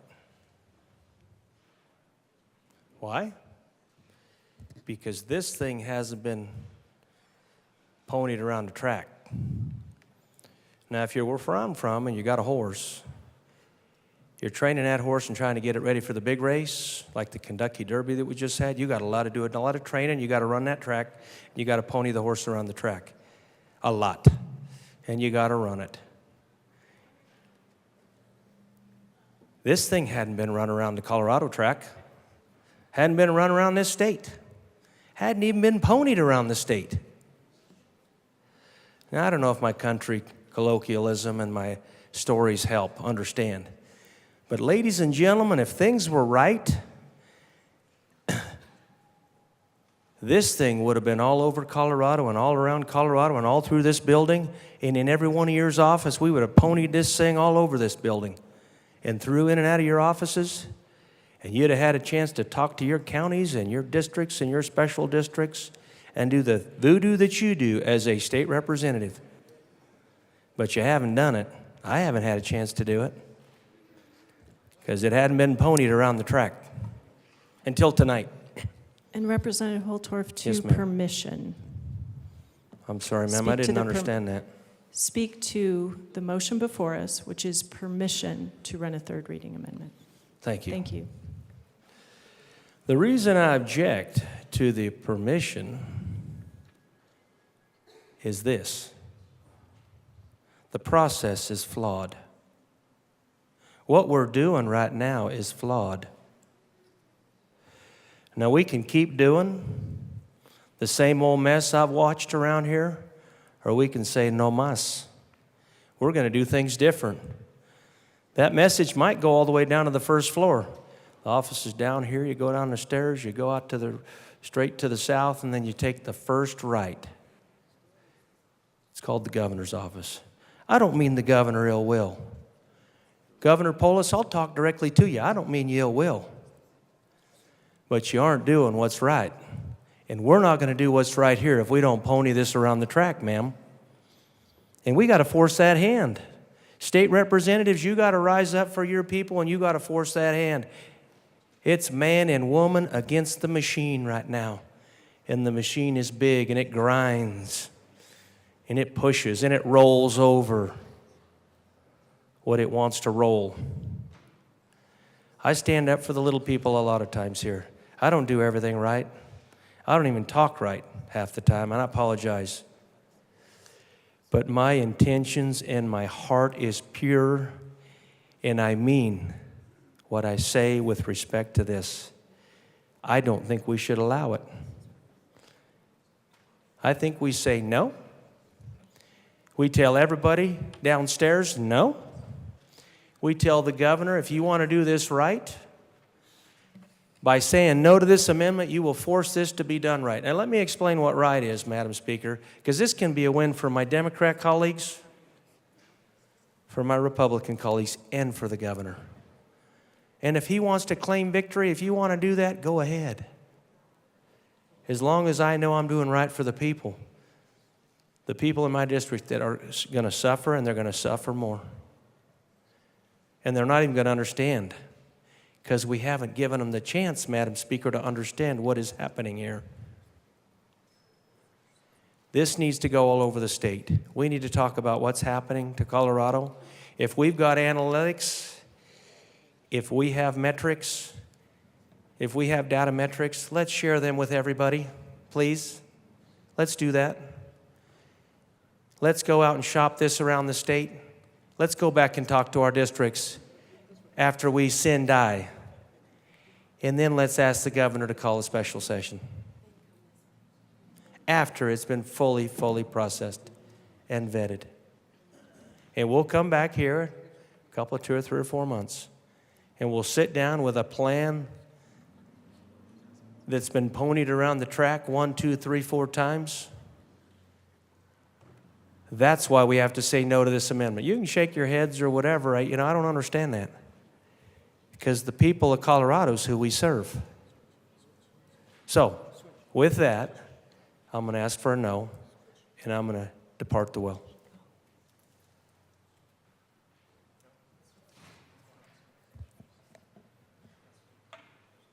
Madam Majority Leader?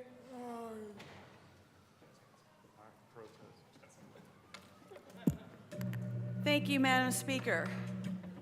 Per House Rule 16, I move the following motion. Shall the main question be now put on permission to offer? L098. For your information, an affirmative vote on this motion ends any further debate on the question about permission for a third reading amendment to be run. We will vote on this motion, and if the vote is a majority yes, then we will immediately vote on the underlying issue before us. The question before us, before the House, is shall the main question be now put? Mr. Schiebel, please open the machine and members proceed to vote. Representative Wilford, how do you vote? Yes. Representative Wilford votes yes. Representative Morrow, how do you vote? Yes. Representative Morrow votes yes.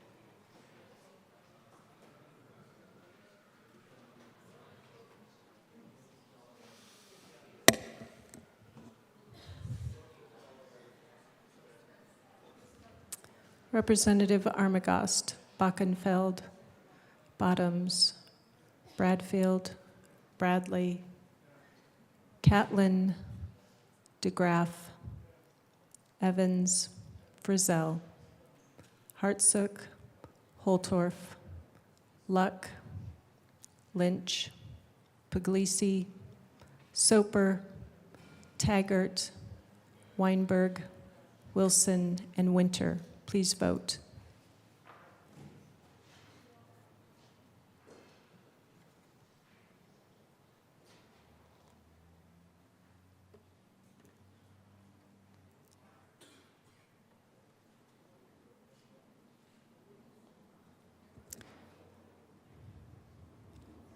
Representative Armagost, would you like to be excused from this vote? Representative Armagost is excused. Representative Bachenfeld, would you like to be excused from this vote? Representative Bachenfeld, would you like to be excused from this vote? Representative Bottoms, would you like to be excused from this vote? Members, I'd like to give you an opportunity to be excused from this vote. If you would like to be excused from this vote, please state so.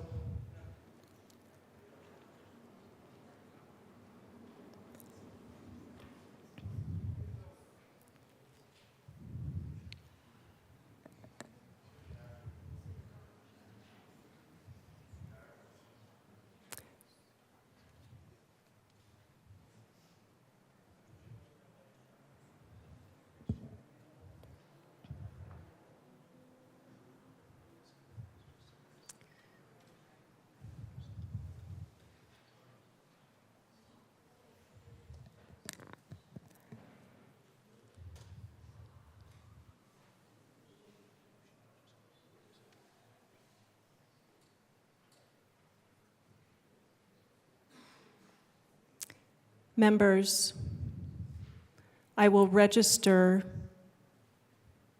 your lack of participation in the voting process as excused with protest.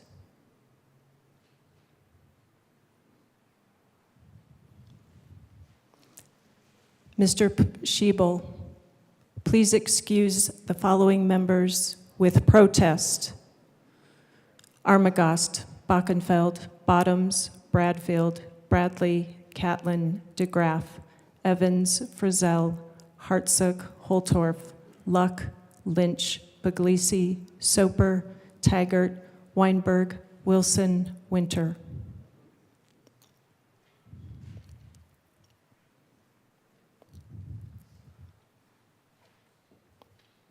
Please close the machine.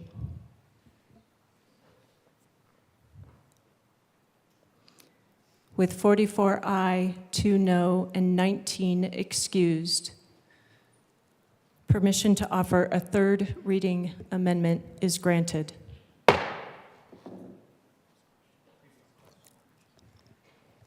forgive me. The previous question is granted.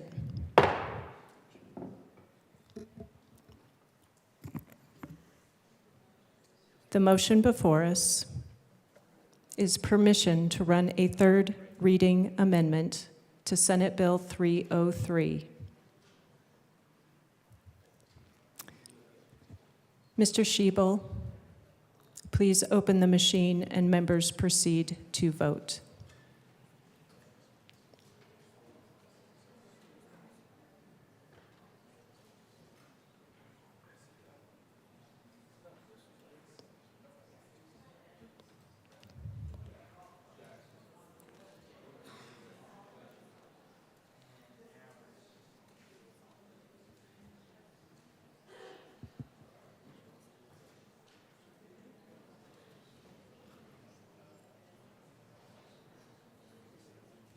The question before us is permission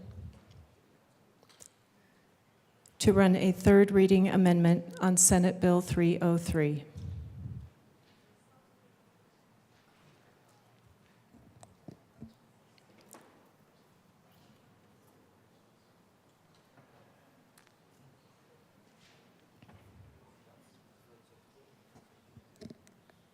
Representative Wilford, how would you like to vote? Yes. Representative Wilford votes yes. Representative Morrow, how would you vote? Yes. Representative Morrow votes yes.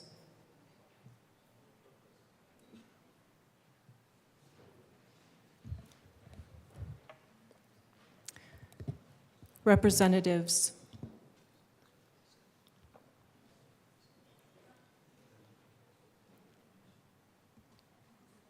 the following members are excused with protest. Representative Armagost, Representative Bockenfeld, Representative Bottoms, Representative Bradfield, Representative Bradley, Representative Catlin, Representative DeGraff, Representative Evans, Representative Frizzell, Representative Hartsook, Representative Holtorf, Representative Luck, Minority Leader Lynch, Assistant Minority Leader Puglisi, Representative Soper, Representative Taggart, Representative Weinberg, Representative Wilson, Representative Winter.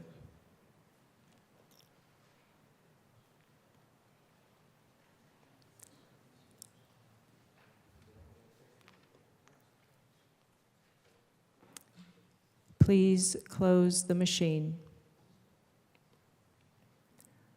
With 44 aye, 2 no, and 19 excused, permission to run a third reading amendment is granted. Representative Weissman. Thank you, Madam Speaker. I move L98 and I ask for it to be displayed.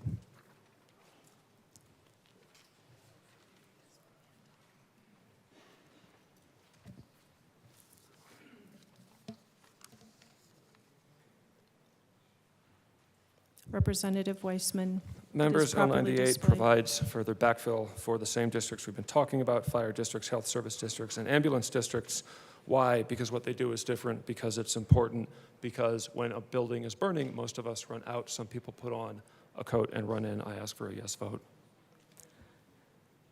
Madam Majority Leader.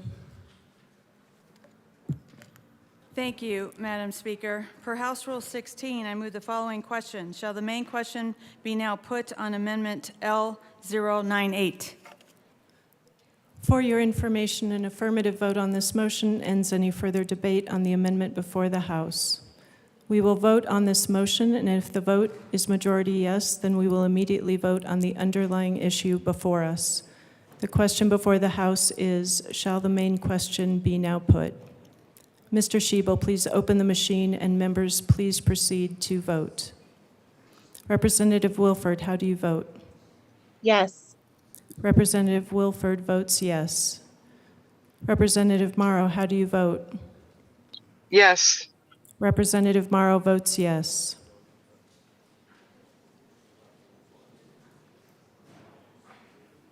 With protest.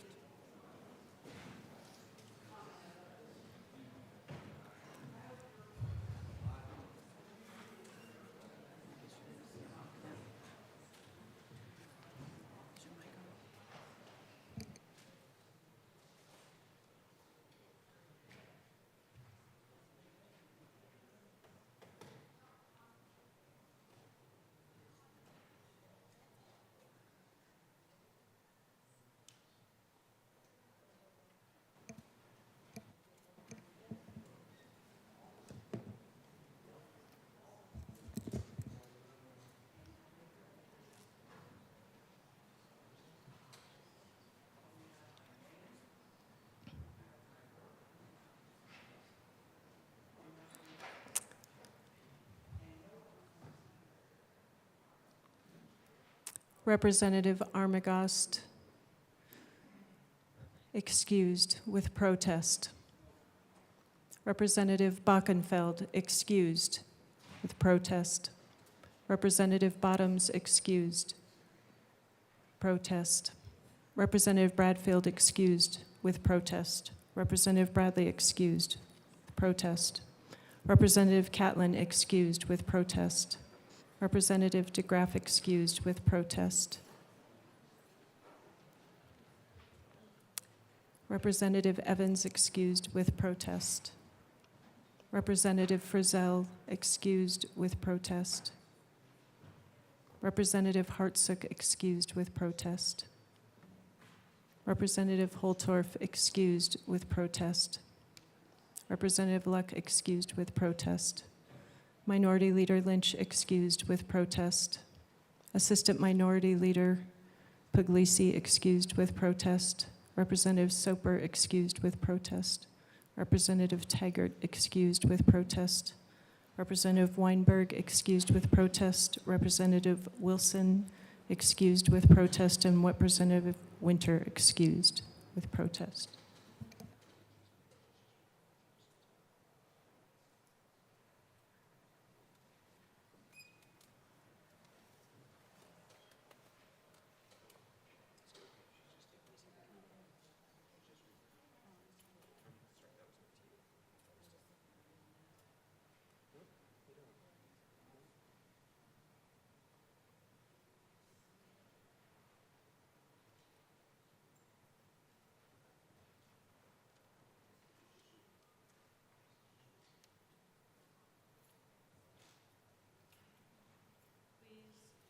Please close the machine.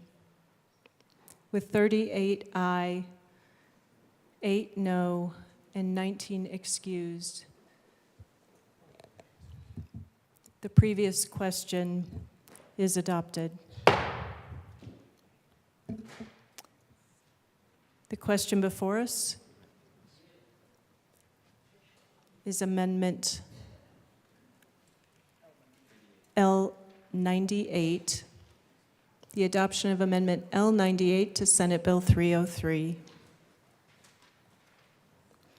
Mr. Schiebel, please open the machine and members proceed to vote.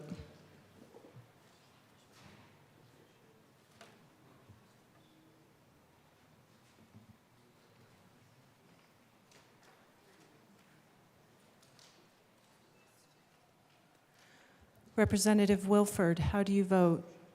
Yes. Representative Wilford votes yes. Representative Morrow, how do you vote? Yes. Representative Morrow votes yes.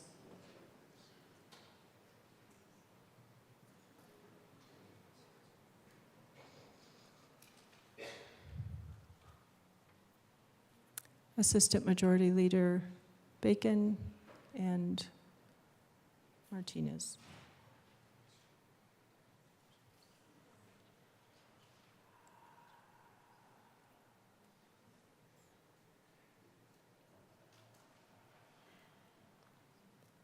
Please close the machine. With 44 aye, 2 no, and 19 excused, Amendment 98 is adopted.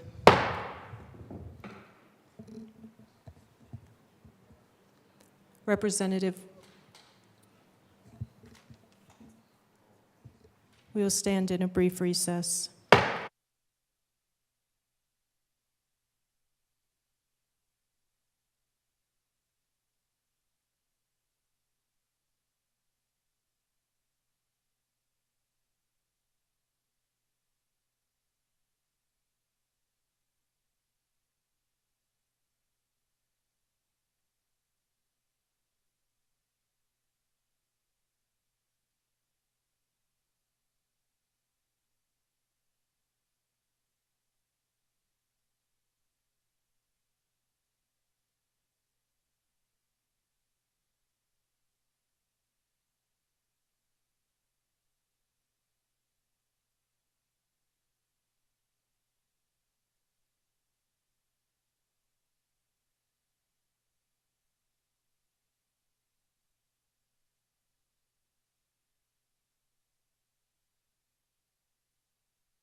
The House will come back to order. Madam Majority Leader. Thank you, Madam Speaker. I move for the passage of Senate Bill 303 as amended. Representative Weissman. On third reading and final passage. Representative Weissman. Thank you, Madam Speaker. Just to sum it all up, we're putting the choice before the voters whether they think this is the right balance to pay less in property taxes this year and beyond for 10 years, to have some funding pursuant to a Tabor question to backfill schools and local governments. Tabor puts the voters in charge. That's ultimately what this question is about, including the amendments that we've adopted here today and previously. We think that there is an urgent situation out there that ought to be grappled with. Again, we don't make the final call, the voters do. We're asking for your support to empower the voters to do that. We're asking for your yes vote. Thank you. Speaker Pro Tem Degree Kennedy. Thank you, Madam Speaker, and thank you, members, for your attention on what is a very complicated and contentious bill today. I want to remind you all that creating property tax law at the state level is not necessarily our first choice. Oftentimes, it would be better for these things to happen locally. But the reality is this.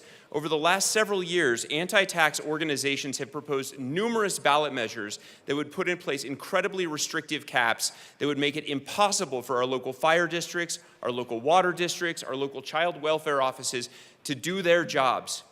So when those measures started coming forward, it was upon us to find a better way forward. This bill, complicated though it may be, is that way forward. It finds a balanced solution where we're delivering responsible reductions in property taxes without slashing our local government's abilities to do the things that we count on them to do. Yes, it's true, there are some frustrations from certain stakeholders about how this may impact their local funding. But at the end of the day, I will tell you that what we're doing by backfilling those budgets out of our state budget by use of the new Prop HH cap is far, far better for our local governments than what they would be facing if they faced one of the ballot measures that has been proposed in recent years.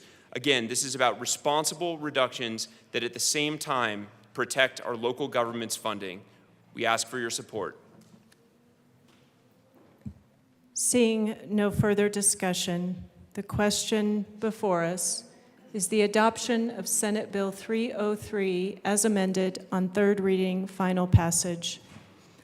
Mr. Schiebel, please open the machine and members proceed to vote. Representative Wilford, how do you vote? Yes. Representative Wilford votes yes. Representative Morrow, how do you vote? Yes. Representative Morrow votes yes.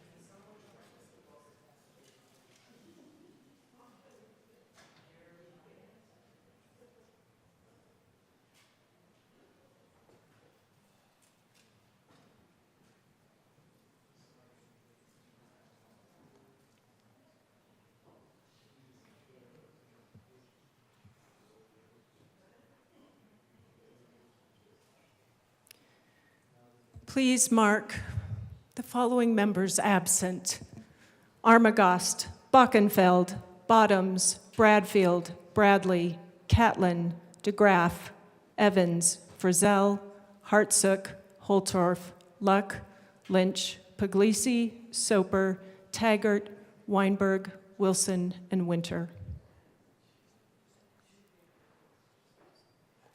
Absent: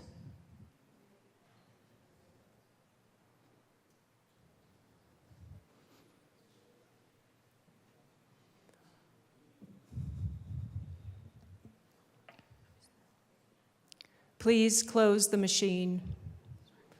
With 39 aye, 7 no, and 0 excused, 19 absent, Senate Bill 303, as amended, is adopted. Co-sponsors.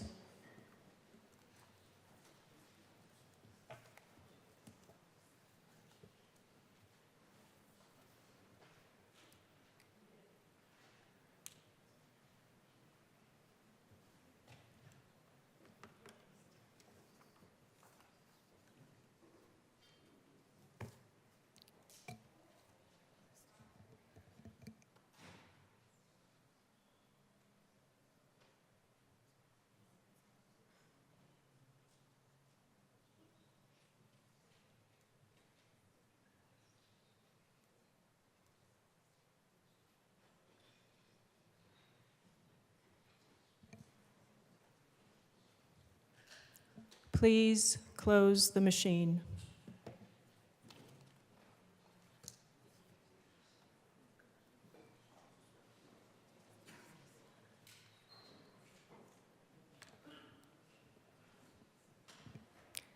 The House will stand in a brief recess.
The House will come back to order.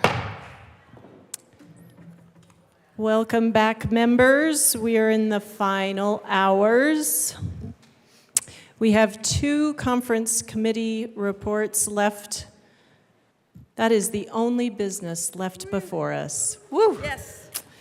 Mr. Schiebel, please read the title to Senate Bill 88. Senate Bill 88 by Senator Pelton B. and Fields, also Representatives Winter and Martinez, concerning an offender's eligibility for release from confinement. Representative Martinez. Thank you, Madam Speaker. It's an honor to serve with you. And an honor to serve with you. I move that the House adopt the first report of the First Conference Committee on Senate Bill 88. Please proceed. Members, we ran into a technical error with the sunset of the CCJJ, and so we had to adjust the date of when the report was going to be due. So we moved that up before the official sunset takes place. That way we could get that in. It was a unanimous decision out of the conference committee, and I urge an aye vote. Seeing no further discussion, the question before us is the adoption of the conference committee report on Senate Bill 88. Mr. Schiebel, please open the machine and members proceed to vote. Representative Wilford, how do you vote? Yes. Representative Wilford votes yes.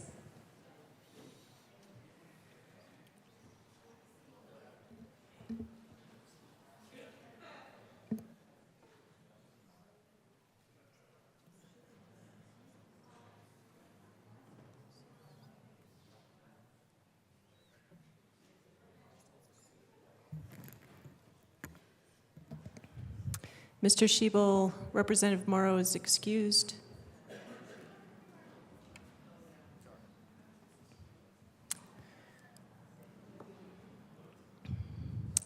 Representative Armagost, absent. Representative Bockenfeld, absent. Representative Bottoms, absent. Representative Bradfield, absent. Representative Bradley, absent. Representative Catlin, absent. Representative DeGraff, absent. Representative Evans, absent. Representative Frizzell, absent. Representative Hartsook, absent. Representative Holtorf, absent. Representative Luck, absent. Minority Leader Lynch, absent. Assistant Minority Leader Puglisi, absent. Representative Soper, absent. Representative Taggart, absent. Representative Weinberg, absent. Representative Wilson, absent. Representative Winter, absent. Please close the machine.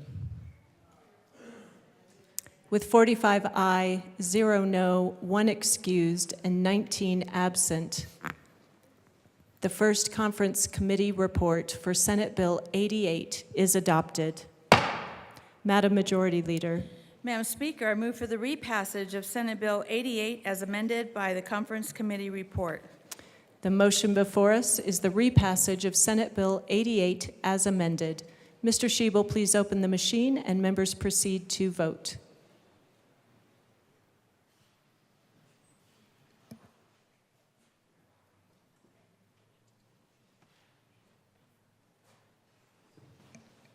Representative Wilford, how do you vote? Yes. Representative Wilford votes yes.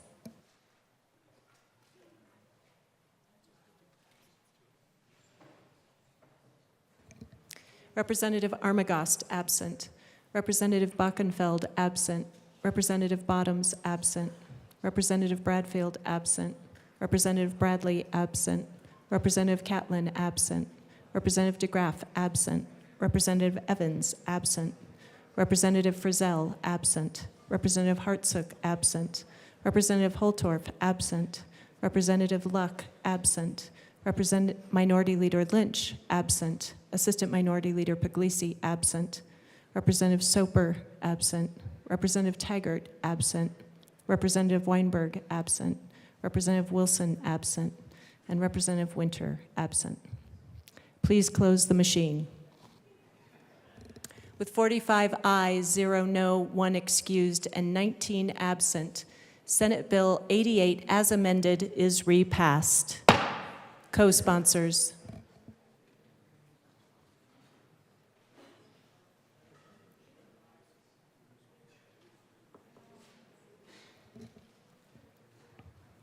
Please close the machine. Mr. Shebo, please read the title to Senate Bill 271. Senate Bill 271 by Senators Robertson, Van Winkle, also Representatives Degree, Kennedy, and Snyder, concerning the regulation of compounds that are related to cannabinoids and in connection therewith making an appropriation. Speaker Pro Tem Degree, Kennedy. Thank you, Madam Speaker. It is an honor to serve with you. And an honor to serve with you. Thank you. I move the first report of the First Conference Committee on Senate Bill 23-271. Please proceed. Thank you, Madam Speaker. Members, you may remember this from last night when I promised you we were not going to go to conference committee because we had this brilliant third reading amendment that was going to solve all the problems in the bill. I apologize. I was a bit hasty. There were a few things we didn't vet thoroughly enough, and when we got to the morning, there was some additional stakeholder feedback that told us we needed to take it back to conference committee. We did so. There were a few tweaks to the compromise that we had achieved last night. Representative Amable served on the conference committee with me. Representative Snyder graciously stepped aside to allow her to do that so that we could make sure that we were continuing the compromise that we had built last night, and I ask for your support. Seeing no further discussion, the motion before us is the adoption of the conference committee report to Senate Bill 271. Mr. Shebo, please open the machine and members proceed to vote. Representative Wilford, how do you vote? Yes. Representative Wilford votes yes.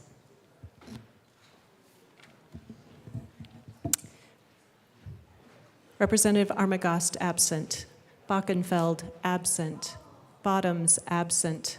Bradfield, absent. Bradley, absent. Catlin, absent. DeGraff, absent.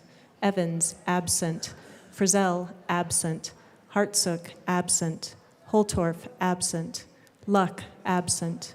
Lynch, absent. Puglisi, absent. Soper, absent. Taggart, absent. Weinberg, absent. Wilson, absent. Winter, absent. Please close the machine. With 43 aye, 2 no, and 1 excused, and 19 absent, the motion to adopt the conference committee report to Senate Bill 271 is adopted. Madam Majority Leader. Madam Speaker, it is an honor to serve with you. And an honor to serve with you. I move for the repassage of Senate Bill 271 as amended by conference committee report. The motion before us is the repassage of Senate Bill 271 as amended. Mr. Shebo, please open the machine and members proceed to vote. Representative Wilford, how do you vote? Yes. Representative Wilford votes yes.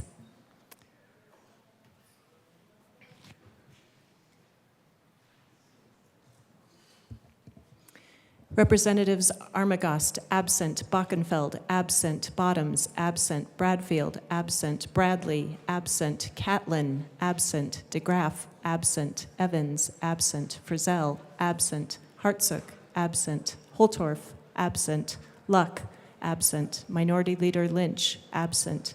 Assistant Minority Leader Puglisi, absent. Representative Soper, absent. Taggart, absent. Weinberg, absent. Wilson, absent. Winter, absent. Please close the machine. With 43 aye, 2 no, 1 excused, and 19 absent, Senate Bill 271 as amended is repassed. Co-sponsors.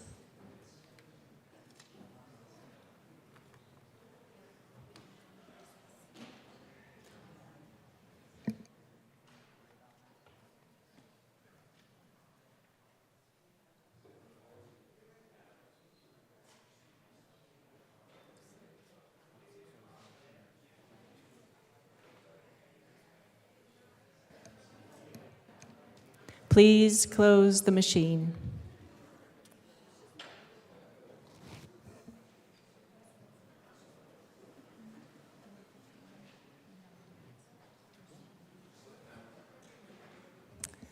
Representative Marshall.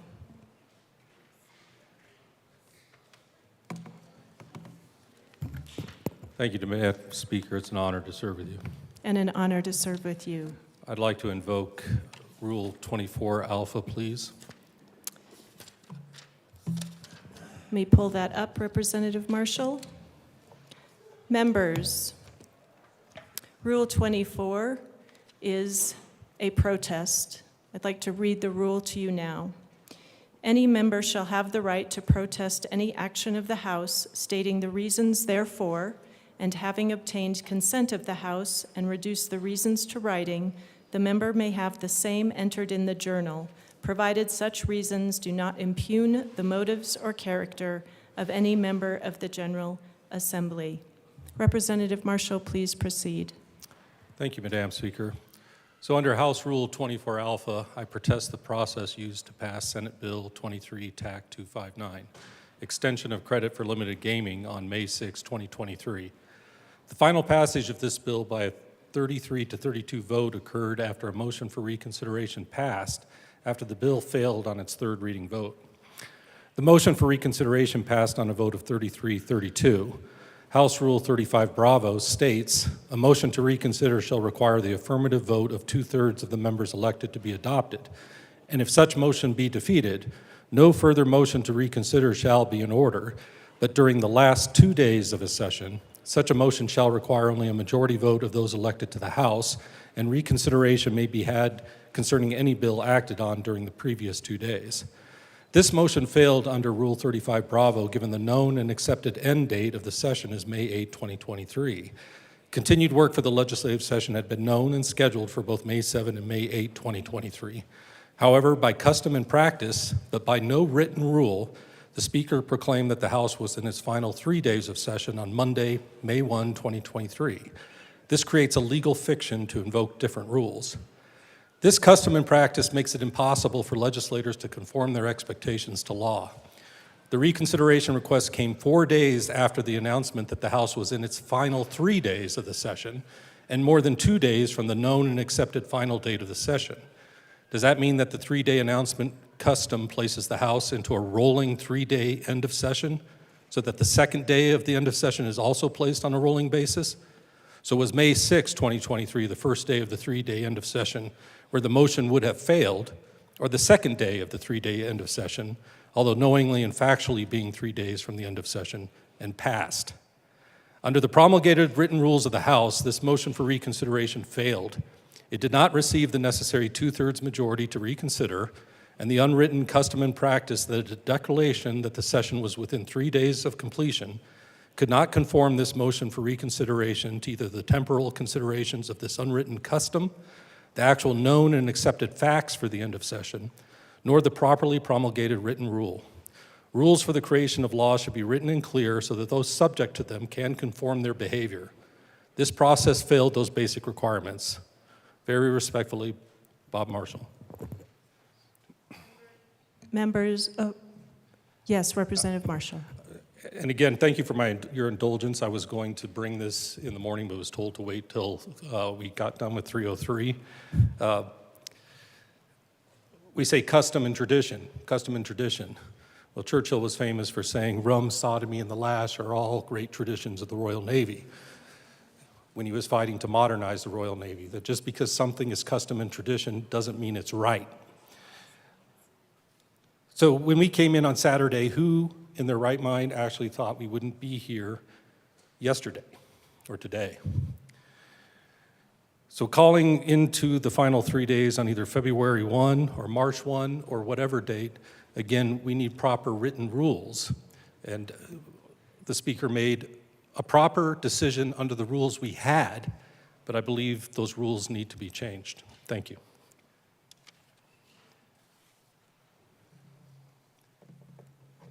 Thank you, Representative Marshall. Members, as I read the rule, it does require consent of the House for the protest to be printed in the journal. Does anyone object to a voice vote? Seeing none, all those in favor of printing the protest in the journal, please say aye. Aye. All those opposed, no. The ayes have it. The protest will be printed in the journal. Representative Marshall. Thank you, Madam Speaker. May I ask for a moment of personal privilege? So granted. Members, for personal privilege, any member may, as a matter of personal privilege, speak for a period not longer than 5 minutes upon such matters as may collectively affect the House, its rights, its dignity, and the integrity of its proceedings, or the rights, reputation, and conduct of its individual members in their respective capacities only. Several of you knew when I came that part of my reputation out of Douglas County was dealing with sunshine law violations. I got immersed in that because of the issues with the Douglas County School Board. I heard many rumors about the legislature having very severe difficulties with these issues before arriving. And for the first 2 weeks, I did the best I could to thread the needle in my mind of what was going on around. And at some point, I could just no longer do that. It was 10 times worse than anything that the Douglas County School Board had been doing, and I'd been slamming them left and right for their behavior. I tried quietly to address this as best as I could, but when we sit in the committees with a holier-than-thou attitude towards our judiciary on their transparency and accountability, and we hit the governor for their lack of transparency and accountability, but don't look into the mirror, that's a hypocrisy that's very difficult for me to bear. We can say the rules are too hard, and they are. The sunshine law rules we have make it almost impossible to function in the way we need to. But the laws can be changed. We have the power to change. We could actually exempt ourselves completely from all the sunshine laws and function. We'd pay a political price, but we could do that. So we need to change the rules. And again, there is no moral fault here. If I had not been involved in all those Douglas County sunshine lawsuits, and I showed up, I would have been completely immersed and never asked a question and fallen right into the same process that's been going on for decades. But just because something has been going on forever, again, doesn't make it right. And once you do know that something's going wrong and you don't take action, that is when there is some moral fault. So I do intend to take some action to try and correct this. Thank you. Thank you, Representative Marshall.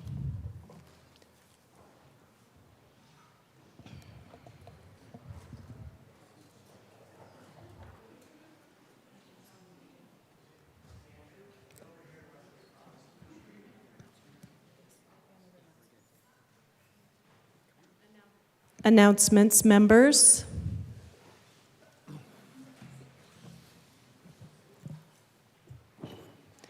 Representative Mabry. Thank you, Madam Speaker. Members, a dear friend of ours is unfortunately, in spite of our best efforts to convince her otherwise, is leaving. This colleague is from the north side of Denver, and she is a fierce fighter for working families, the poor, communities of color, leading the charge to end mass incarceration, keep our communities in our homes, and fight for better working conditions for workers. Before I got here, I worked with you on tenants' rights, and I cannot express how important your guidance and mentorship has meant to me personally, but also to the lives of Coloradans. You have worked so hard to fight for renters in affordable housing, both in and outside of the Capitol, in your capacity as a social worker before coming here.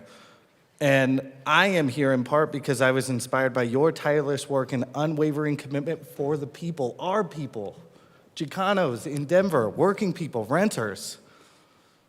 You have been a constant source of encouragement, friendship, and patience, and I am both better as a person and a legislator because of you. We will miss you dearly, but I know you will continue to make an incredible impact for our city working across the park. We saw how important your leadership is on more than one occasion just today. And you are going to be leaving an incredible void when you go work across the street. Thank you for your tireless work, your unwavering commitment to justice, your incredible leadership. We will miss you, but we know you will continue to make a difference in the world. And for real, let's get those walkie-talkies to keep in touch across the park, because I am going to need your advice next year. Representative Velasco. Thank you so much, Madam Speaker. And Representative Gonzalez Gutierrez has been my madrina. She's like my godmother. And she shows fearlessness and incredible leadership, and has helped me since I met her, and we're gonna miss her dearly. And it has been a privilege to serve with her this year. And I learned so much, because it's so important that we always put our communities first. And she does that every day. And that inspires me to just keep fighting, keep doing better. And we're really gonna miss you. Madam Majority Leader. Thank you, Madam Speaker. And I have to say this, Representative Serena Gonzalez Gutierrez. Listen, you have served your community and been so strong. You have been so committed to your constituents. You care. You're someone that I always want in my corner when there's a fight, because I know that you're going to fight to the end to make sure that everything comes out the way it should and equal. I don't think there's no in your vocabulary. I don't think I've ever heard you say no. And I want you to know. Yeah, in the journal. That's right. To the governor and in the journal.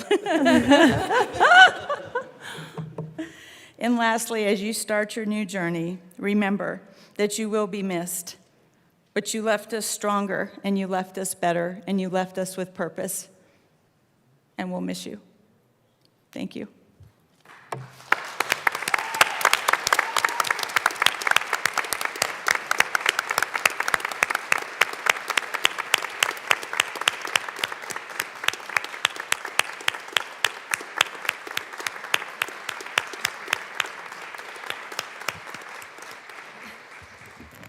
Representative Gonzalez Gutierrez, it is truly an honor to serve with you. Thank you, Madam Speaker. It's an honor to serve with you and everyone in this room, and those that even came before, a lot of us that are here.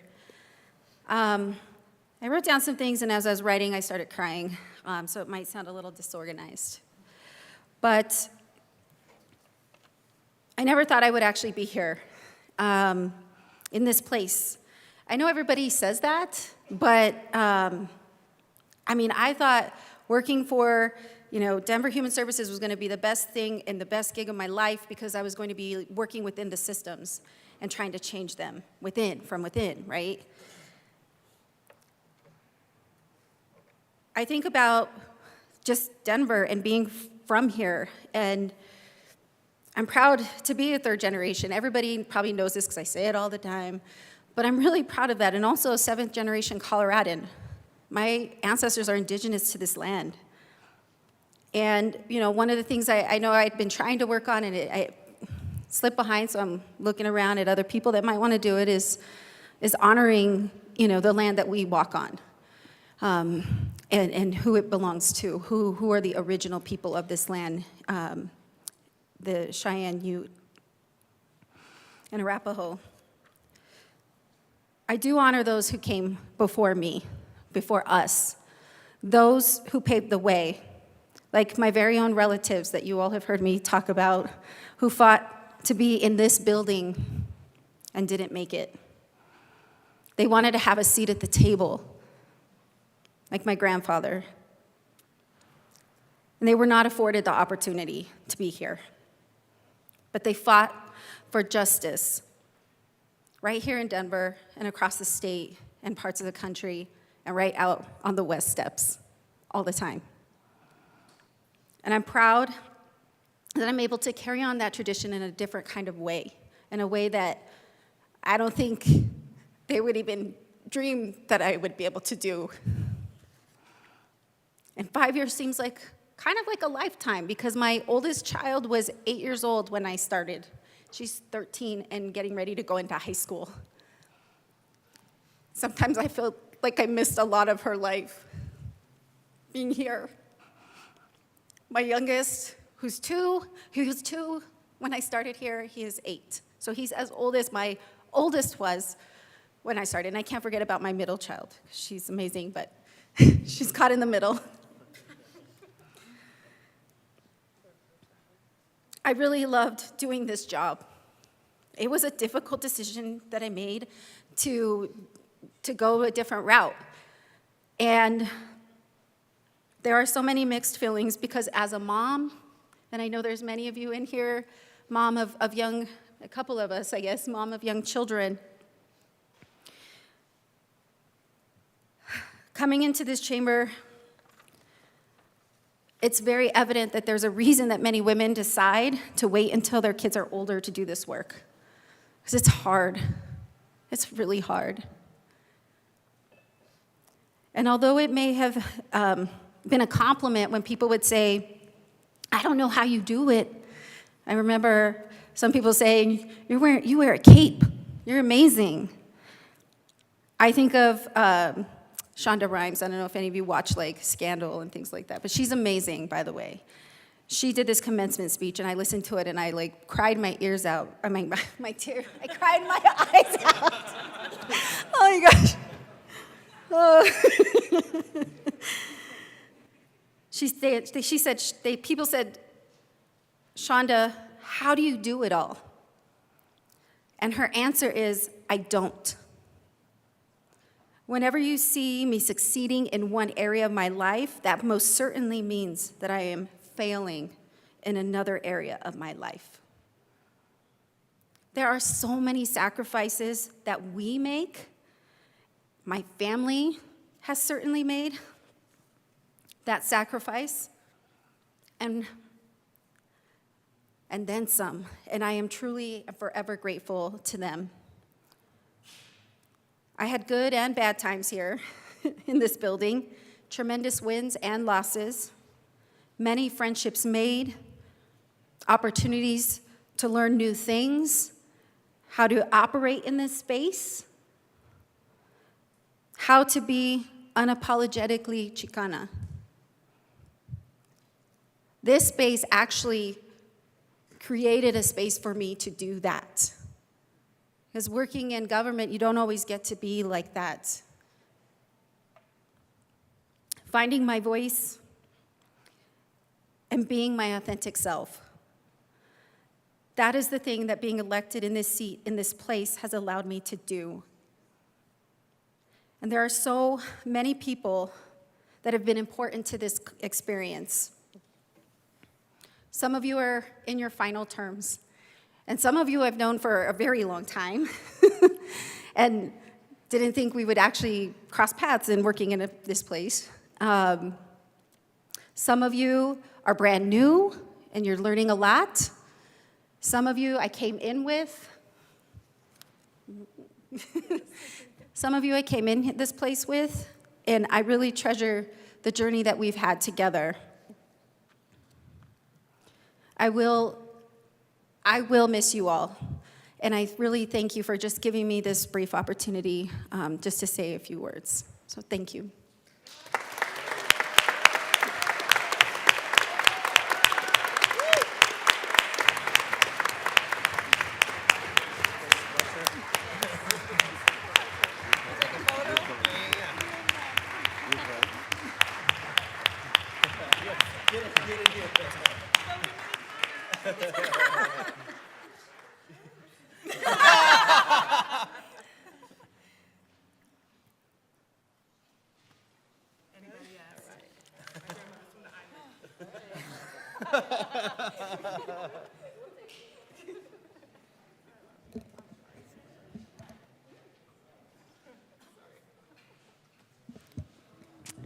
Members, I might invite you all to stay on your feet. It is customary on our final day together that we pause and thank the amazing nonpartisan staff led by our chief clerk, our thanks to our sergeants, and everyone in this building who keeps us on track, moving forward, on time, so that we can deliver for the people we serve. Please join me in a round of applause for our team. Please stand up. Stand up, take a bow, take a bow.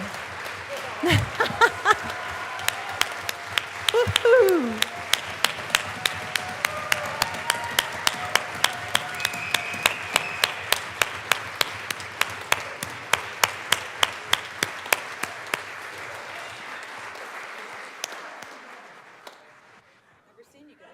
I think probably the best gift we can give our staff is a weekend off.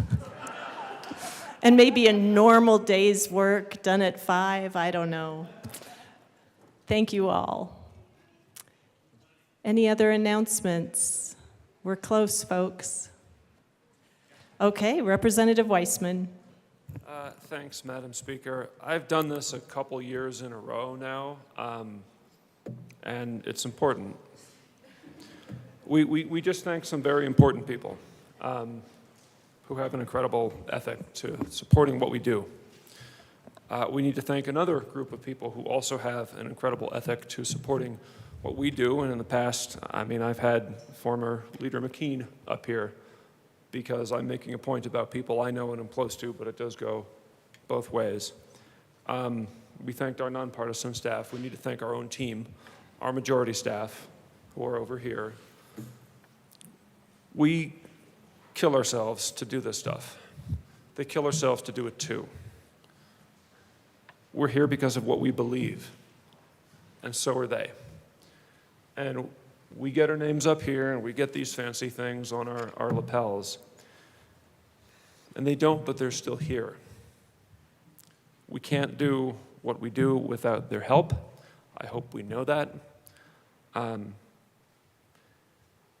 It was almost happenstance that got me into politics 21 years ago, but it's the people that have kept me in it. And that's everybody with a black badge on here, but it's also everybody with a white badge. So thank you.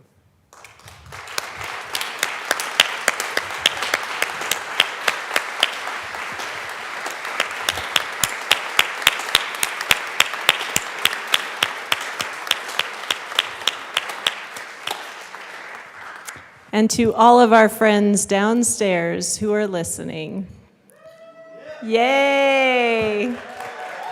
Thank you, LCS. Thank you, OLLS. Thank you, JBC. Thank you all. What a year it's been. And the assignables. Did we give our party for the assignables? Woohoo!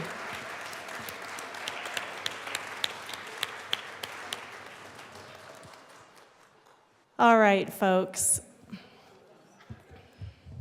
I just want to say we beat the Senate. Madam Majority Leader, bring us home. All right, happy to do that, Madam Speaker. I move that the House adjourn, sine die.